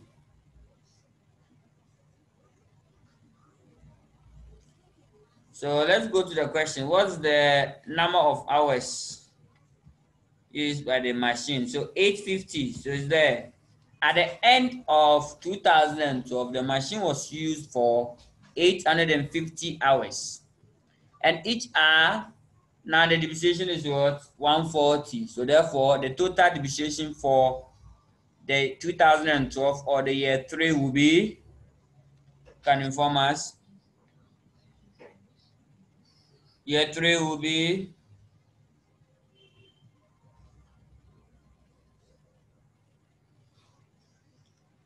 any answer for me? What will be the total depreciation for year 3? 100 and what? 19,000. Great. 119,000. So 119,000. Good. That is it. Now, alternative to get this 140. I'm going to use alternative. Why can't we use the cost? Yes, that one can also give you the same answer. If I'm going to use the cost, then look at how I'll work it out. So now I'm done with the P&L. Once I've inserted this, I'm done with the P&L. So please, can I take the top off to do the alternative way to get this 140? So the alternative way to get the 140 is, I'll use the cost. First of all, the original cost of the assets. I'll start by saying the original cost of the asset is 920,000. They did upgrade. So upgrade was 200,000. So therefore the total cost is 120,000. So 1.12. So therefore, good. Now here there's a danger. The danger is that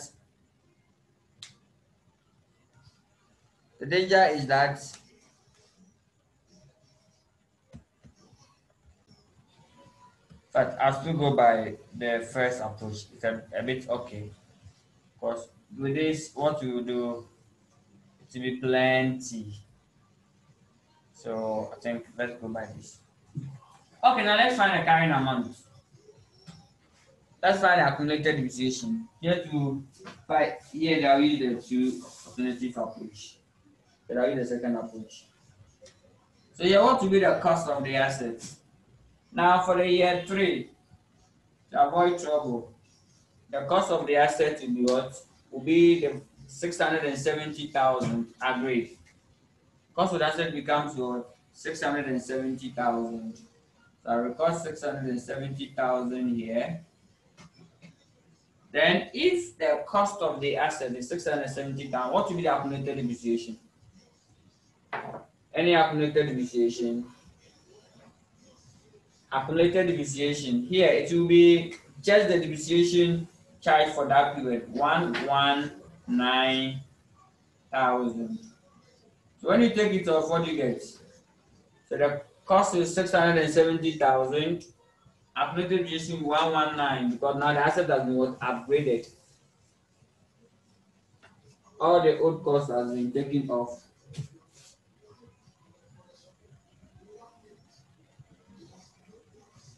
Good. So what do you get? 5. So 551,000. Good. Now let's see if we can use alternative here. Here we can see use alternative. Here let's go by the first one that I was doing. The original cost is 920,000. So average will be 200. So I'll get 1120. This one I'll finish it. Don't worry. Then the accumulated depreciation. Here the accumulated depreciation, I have to use because I've used the old cost. Here the accumulated depreciation, I'll just have to add the depreciation charge for year 3 to the accumulated depreciation of the 450. How we get it? So therefore, 450 plus what? That will be the accumulated depreciation. Let me take this section off so that to be a bit clearer. Today the board is not writing at all. So here is what? 450. But let me start from here. Plus 119,000. Please, what do you get? So 450 plus 119. That will give us 569. So 569,000. So if you take it off, what's the carrying amount? So it must also give us the same 551,000. And that's the carrying amount for the 3rd year. This is alternative. So if you record a cost of 1120, it must move with this accumulated depreciation. And then we are done. So that is it. So now we've done upgrade, change in useful life. We've treated it too over here. Change in useful life. We've done that one too. Good.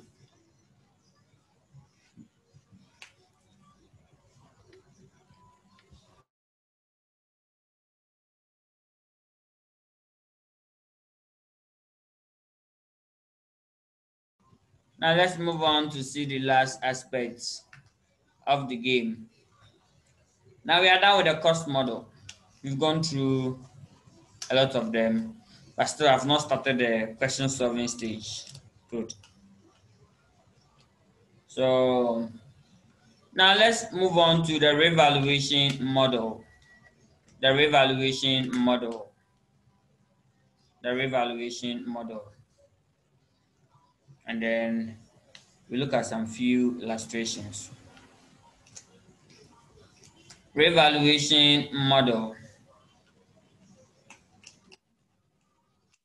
Revaluation model.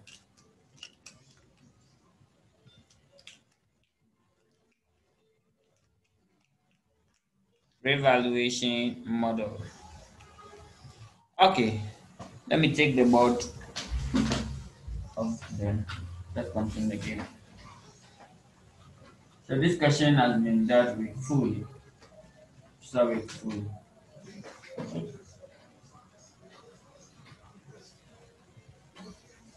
Okay.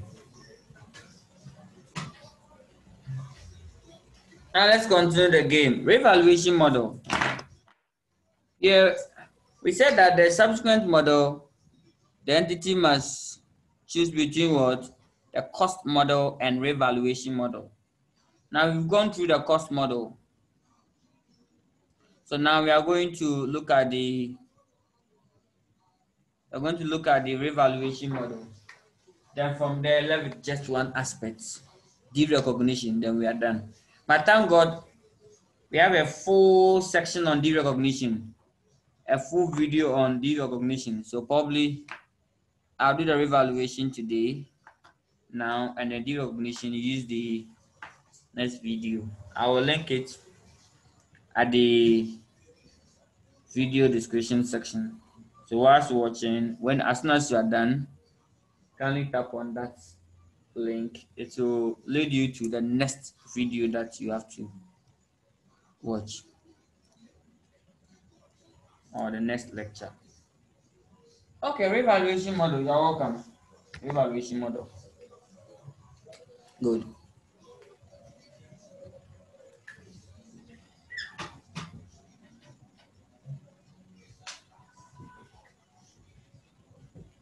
Revaluation model.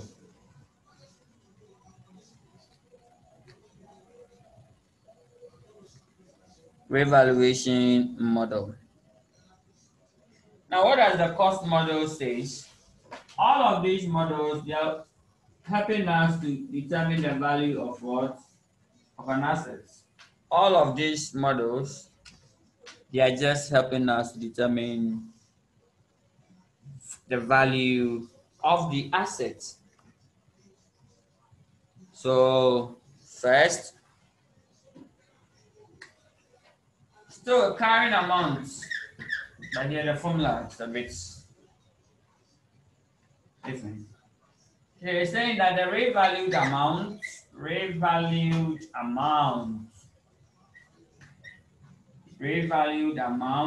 is also called fair value. Revalued amount is also called fair value. The value which is what? Fair. Yes.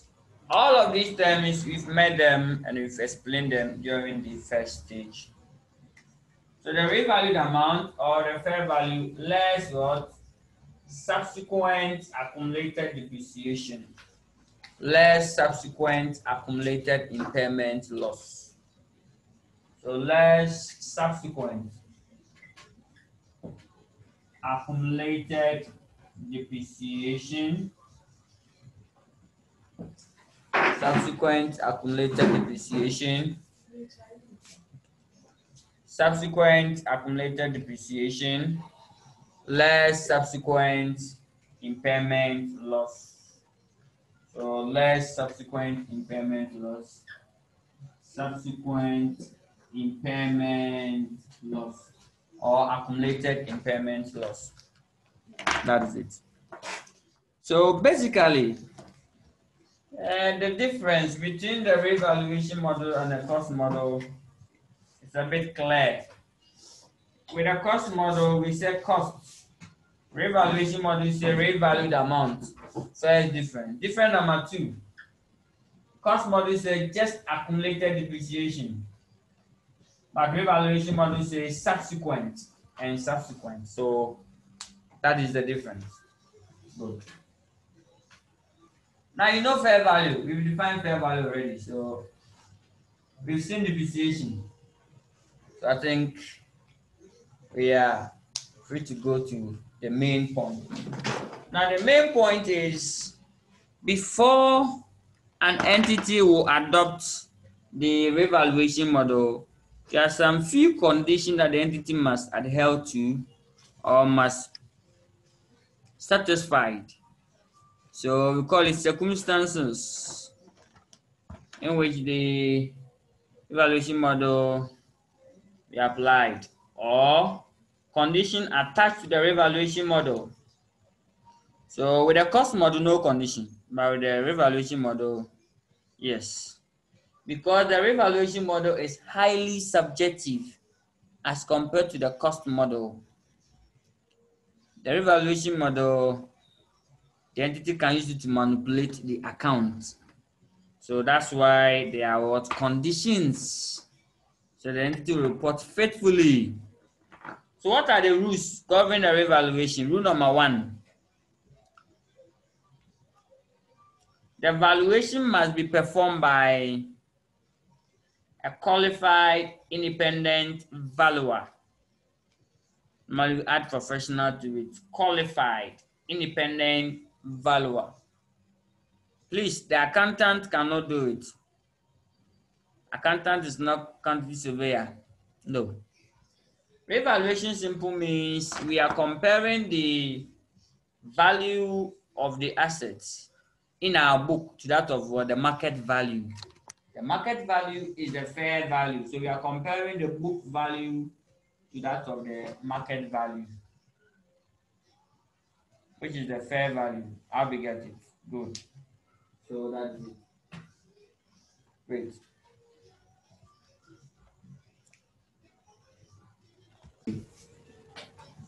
So that is it. We are comparing the book value to that of the fair value. So the first condition, the valuation must be performed by who? Qualified valuer. So qualified, independent, professional. For these 3 words, any 2, you are free to go. It must be qualified and independent. It means that the accountant shouldn't influence the valuer. So assume that we have bars and you want to find the market value of a particular bus or truck. Accountant cannot do it because accountant is not an engineer, it's not a mechanic. So go and call a qualified mechanic. Let the mechanic come and assess this vehicle and tell, okay, boss, on the market, I think the same truck, the same features, the same. The steer is not working. This is not working. The same on the market to cost us this. So that's the fair value. Good.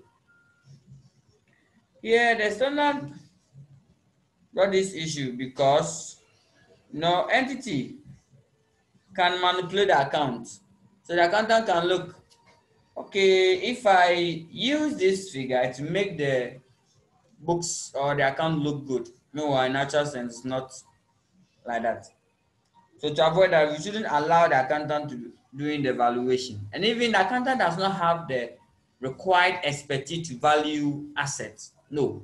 Accountant, he will only record the value. He cannot do the valuation. So if you're accountant and they call you to come and do the valuation, tell them that please, that's not your job. Let a qualified person come and do it, and then they should give you the figure.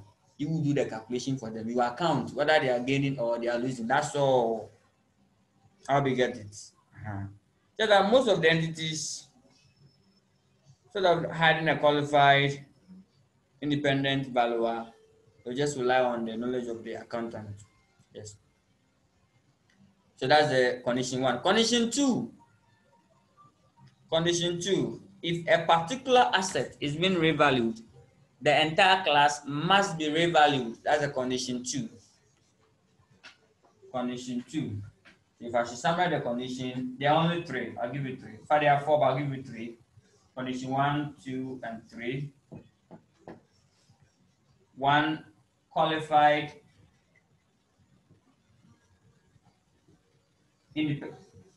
independent valuer. Independent valuer. Wow. Today the board is a bit faint. 2, if a particular asset, or even if one of particular asset is being revalued, the entire class. So let's assume that you have five trucks, heavy duty trucks. In fact, 3 are in good shape, perfect condition, and they are strong too. 3 are good. So out of this, good. 3. In fact, 2 are in terrible condition, extremely terrible, very, very, very bad. So you want to play smart, and you revalue the good ones and leave there too, because if you try, the loss alone will come and then shadow the good ones. So we decided to just revalue the good ones. No, the standard is saying no, no, no, don't do that. In fact, even if one, if you have 5 track and you value just one, all the remaining 4 must be revalued automatically. So that is the rule number 2. So if you have, let's say, 5 buildings, office building, maybe the premises, there are 5 factories, and we valued one, but all the remaining 4 must be revalued. That is the rule. Good. Now let's go to rule number 3 to finish it up. Rule number 3 states that the valuation must be performed periodically. So at the end of what? Every period, the asset must be revalued. At the end of every period. If your period is in 6 months, every 6 months do the valuation. If your period is annual, maybe every year, you have to evaluate. Don't wait when things are looking horrible and you are doing evaluation to change things. Not at all. Or when things are doing good, then you are using revaluation to neutralize the good performance so that people will not see that you have huge money. Yes. Maybe you are looking for just 200,000, and then if hit up to, let's say, 500,000 plus there, getting to 3 times. So what happened is you will try to revalue it downwards, and then you get loss. And now this loss, you use it to offset the higher performance or the good performance. No, don't do that. So now we are done. Now let's go and then look at how to account for the valuation. How you account for the valuation.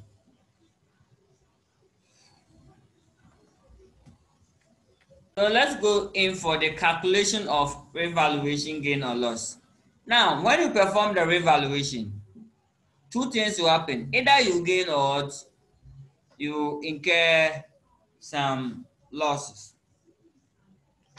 Good. So how do you calculate the gain or loss on valuation? That's the next subtopic. Calculation of what? Gain or loss on what? Valuation. That's the next subtopic. Calculation of what? Gain or loss on valuation. So that is it. How do you know that you've made a gain? Because we said that you are going to match the asset's value to that of the book value, that of what? The market value, to determine the gain or loss. So now I'll walk you through some series of process. Then we use a shortcut. If I let's use a shortcut here, that's what we want. Just that I'll explain. In a long process, you will go through this term. Why we use subsequent accumulated depreciation? Let me explain. Now, anytime you perform revaluation, the asset former depreciation must vanish. How we get it? So now the asset will get a new name because the asset has been revalued. So renewed, reborn again. So all the old stuff ran away from the assets, only new. So it means that the depreciation that we have to subtract from the fair value is the subsequent depreciation. How we get it? So I will illustrate that one too here. So now let's see. Please, what I'm going to do is critical. Even though we might not finish, we'll continue in the next section. Good. So calculation of revaluation gain or loss. I will not use the long approach. I will use the very short one, or the one that you must know. But just that the long one will explain why we use the subsequent accumulated depreciation. But I've explained that we use that word because if you bought assets year zero, the asset have 10-year life. At the end of the second year, you do valuation. So that means all the depreciation charged from here must vanish from the book. So therefore, any depreciation that will remain, it must be the one subsequent to the valuation. So that's why we call it less subsequent accumulated depreciation. So right after revaluation, the assets accumulated depreciation vanished. It must be cancelled, released, recouped, absorbed. That is it. But that figure is again. Yes, it's again which must be transferred. So let's see. So I'll give you a formula for calculating revaluation gain or loss. So to calculate the revaluation gain or loss, as it's time you know, the final answer will determine whether it's a gain or loss. Unless the other people, they can determine it ahead of time. But they even know the answer before calculating it. Yes, who are they? For the examiner who set the question. Which are tricky. Now get two items. Get two items. Only two. Revaluation gain or loss. Only two items. The revalued amount. The revalued amount, which is the same as the fair value, so much. Less what? The carrying amount at the date of what? Valuation. Less what? Carrying amount C. If this answer from this is positive, oh, then you are having what you call revaluation gain. But if it's negative, then it's what? Loss. That is it. So this is how we are going to use to calculate what the revaluation gain. Revaluation simple is we are matching the book value of our asset to that of what? The market value. And when you do that, either you're going to gain or you're going to lose some part of the asset life. How do you calculate the gain or loss? First, this. So now, let's pick one example and calculate the revaluation gain or loss. That's all. So then in our next lecture, we look at the treatment. The next lecture, I'll look at the treatment to finish it up. Good. So that is it. Okay. Now, example. I'll not write plenty. I'll just write the key points. The assets had a cost of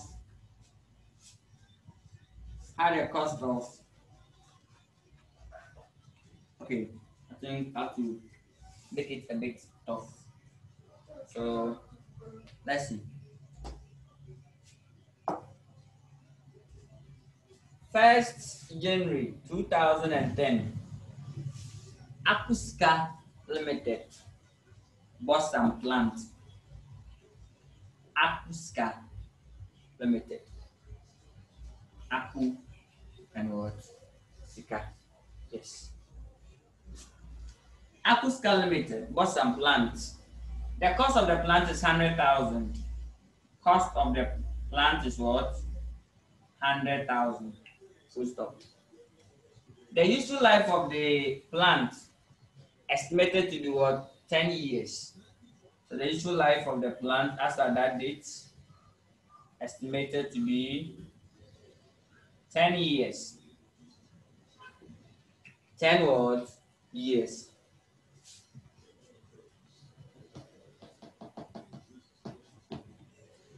On 31st December 2015, something happened.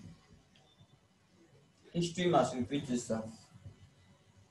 Something happened. 31st December 2015, something happened. Akuska decided to revalue the plant. He decided to do what? Revalue the plant.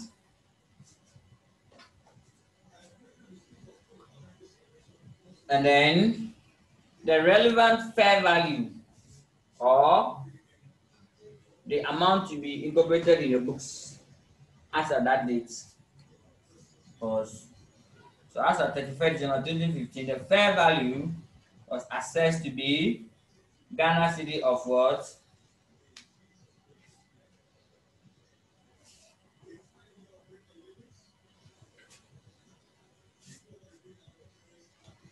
Happened to be 60,000 cities. So 60,000 cities. 60,000 cities. That is what the fair value. In fact, let me change this. 60. This 60,000. Let's make it, because I want to get some figure, which will be coincidence.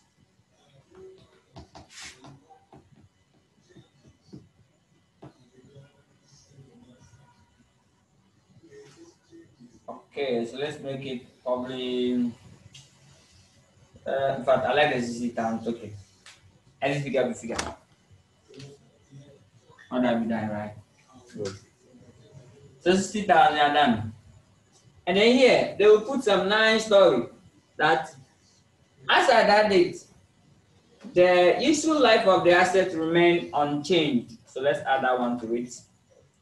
As at that date, the useful life of the asset, the estimated useful life of the asset remain what? Unchanged. Full stop. Remain unchanged. Full stop. Remains unchanged. Full stop. Please, this example, let it be with you.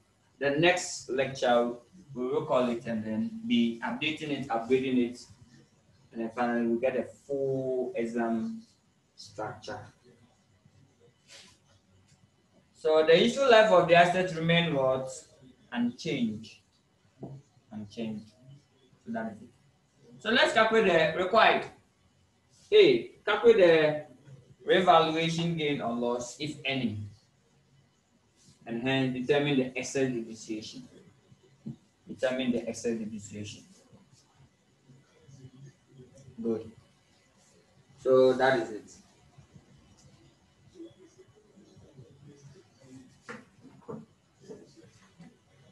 Huh? Huh? So in summary, the cost of the asset is 100,000. Useful life is 10 years. The fair value as at 31st December is what? 60,000. So capital evaluation gain on loss for me today. So for now we are only calculating what the revaluation gain on loss.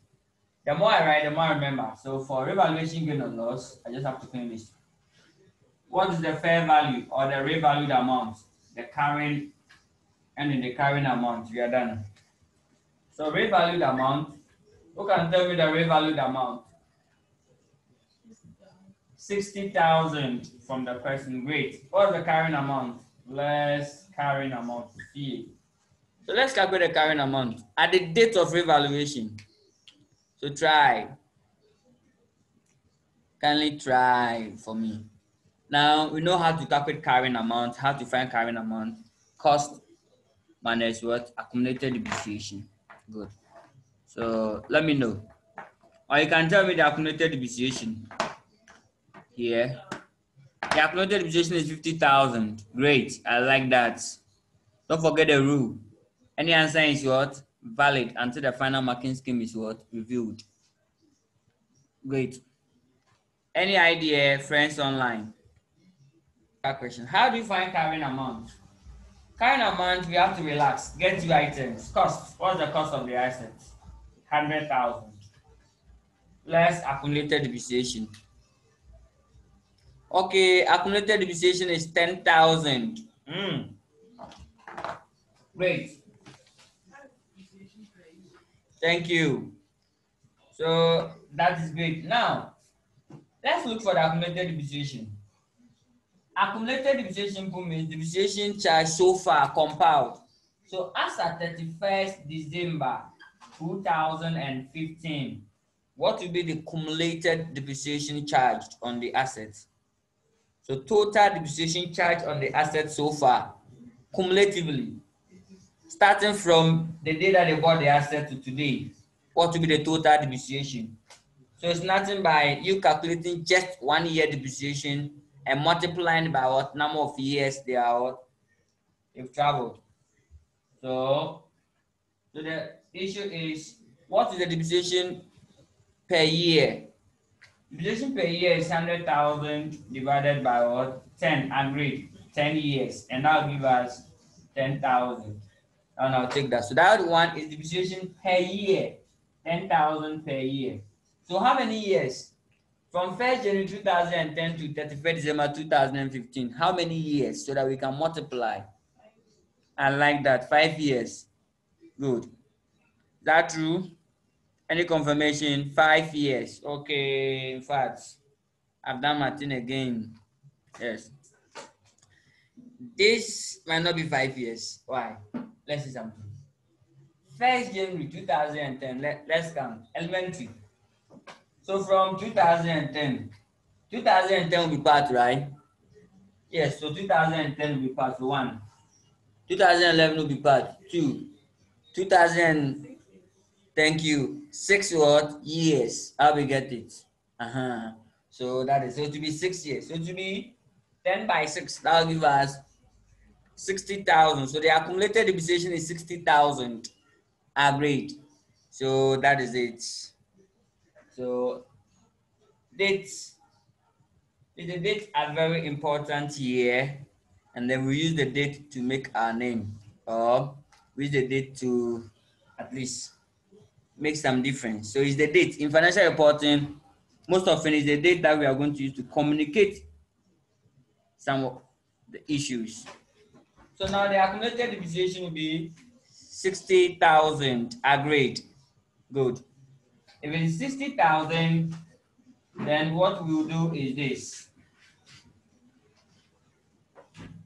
Now we know the cost to be 100,000. So to be 100,000. In fact, I'll give you a shortcut to get this 60,000, this current amount easily. Because what is ahead of us, this shouldn't be a trouble. Because what is ahead of us, this shouldn't be. In fact, even if we do it this way, we will tell the examiner that to waste our time. So there must be shortcut for it. Which is so correct. So 100,000 less 60,000. How do you get the 60,000? Show workings. So show some love by showing some working for us. So that will be 100,000 minus 100,000 divided by 10 times 6. Good. So this one alone is the accumulated depreciation. This one is the cost. So 100 minus 60 will give us what? 40,000. Great. So it will be 40,000. You take it off. Is there any gain or there's loss? There's gain of what? 20,000. I like that. So revaluation gain of 20,000. Good. Sorry. Valuation gain of 20,000. That's wrong here. Valuation gain of what? 20,000. Good. How do you get the current amount straightforward? Let me walk you through some shortcut to get the current amount. If the assets have 10 years and we have used 6 years, right? So left with that, how many years? 4 years. Oh, then we can use that one to get the current amount. So left with just 4 years of the value. 6 years has been taken off, left with 4 years. So therefore, 4 out of 10 times 100,000. It must give it, or it must result the current amount. So which is 40,000, the same. So that is it. Now that is 20,000. What if it's a loss? What if loss? So the loss will be that means the current amount will be more than what? The revaluation gain. Sorry, the revalued amount or the fair value. That means the current amount will be more than the fair value. That is it. Now we have what we call excess depreciation. Let me introduce that one and then we move on. Please, this illustration, then next time we kindly bring it. I will start from that point and then continue. Yes, kindly bring it. This one is a guest illustration, so I may not be able to remember the figures. But once they're in your notes, I'm okay. Now, it will create what we call excess what? Depreciation. Now, calculate the depreciation after the asset life for me. After revaluation, what will be the depreciation? Now, the asset was revalued at what? 60,000. And then the examiner said the remaining, no, he said that the useful life of the asset remain what? Unchanged. So calculate the depreciation after valuation. So very important, extremely important. Gradually, we are entering into the deep sea waters. Depreciation after valuation. Depreciation after valuation. How do you calculate it? So who can calculate it for me? So let me give you the formula. It's equal to the fair value of the asset or the new amount divided by the remaining useful life of the assets. Divided by what? Remaining useful life of the assets. So now tell me, what's the fair value? I'll help you, 60,000. Now what's the useful life of the asset? The examiner said remain unchanged. Remain unchanged. The useful life remain unchanged. What's the useful life? 10 years, eh? And the examiner said the useful life of the asset remain unchanged and the life is 10 years. So what will be the remaining useful life? If you stay for, where you change it or if not change it? They said the useful life remain unchanged. Okay. So what will be the 10 years and we use 6. I like that. Great. Now the remaining useful life remain what? Unchanged. It means if the asset is going for 10 years, that fact has not changed. So whatever we have spent, take it off. The remaining one is unchanged. In fact, they're supposed to put it this form. The remaining useful life of the asset remain unchanged. But when they state that, you've answered the question already. But the remaining, so out of 10, they've what? Gone for 6 years, 11, 4. So these 4 remain unchanged. So you add the 4 there. But to state it confusely, or to state it like unjustly, then they will tell you that the asset useful life, assuming that the 10 years remain unchanged. If they change it, they will tell you that, okay, from the date of revaluation, the asset remaining useful life is what? 4 years or 10 years. So you have bring 4 years here. So what will be the new depreciation? So depreciation will be what? 15,000. Depreciation will be 15,000, which is equal to 15,000 per year. Depreciation per year will be 15,000. Great. 15,000. Now, what's the difference between the old depreciation and the new depreciation? What's the old depreciation per year? 10,000. Agreed. Old depreciation before the asset was revalued, the depreciation was what? 10,000. After valuation, depreciation become what? 15,000. Is there any excess? Yes. So there's what we call excess depreciation. Today we are just learning the calculation of these terms. Next lecture, we are going to look at the treatment of these terms. Revaluation gain or loss, excess depreciation, their treatment. Good. Now, excess depreciation is very important sometimes to be transferred. So the excess depreciation is nothing but the difference between the old and the new depreciation. So to get the excess depreciation, all what you have to do is compare the old depreciation. So new depreciation is what? 15,000. Old depreciation is what? 10,000. So therefore, it will create excess depreciation of 5,000. Agreed. Good. So there will be excess depreciation of 5,000. We are done. Now, how do you get a 5,000 shortcut? Using a shortcut to get a 5,000. What's the revaluation gain? Divided by the remaining useful life. It will give you the same asset depreciation. So the revaluation gain is what? 20,000 divided by 4 years. That will give us 5,000. So the asset depreciation can also be calculated using that shortcut. It's also the same. Great. So that's the end of today's section. Next week we're looking at the treatment of revaluation gain or loss. Yeah. So that's the next lecture. Great. If you do have any question, suggestion, let me know. Any contribution to let me know.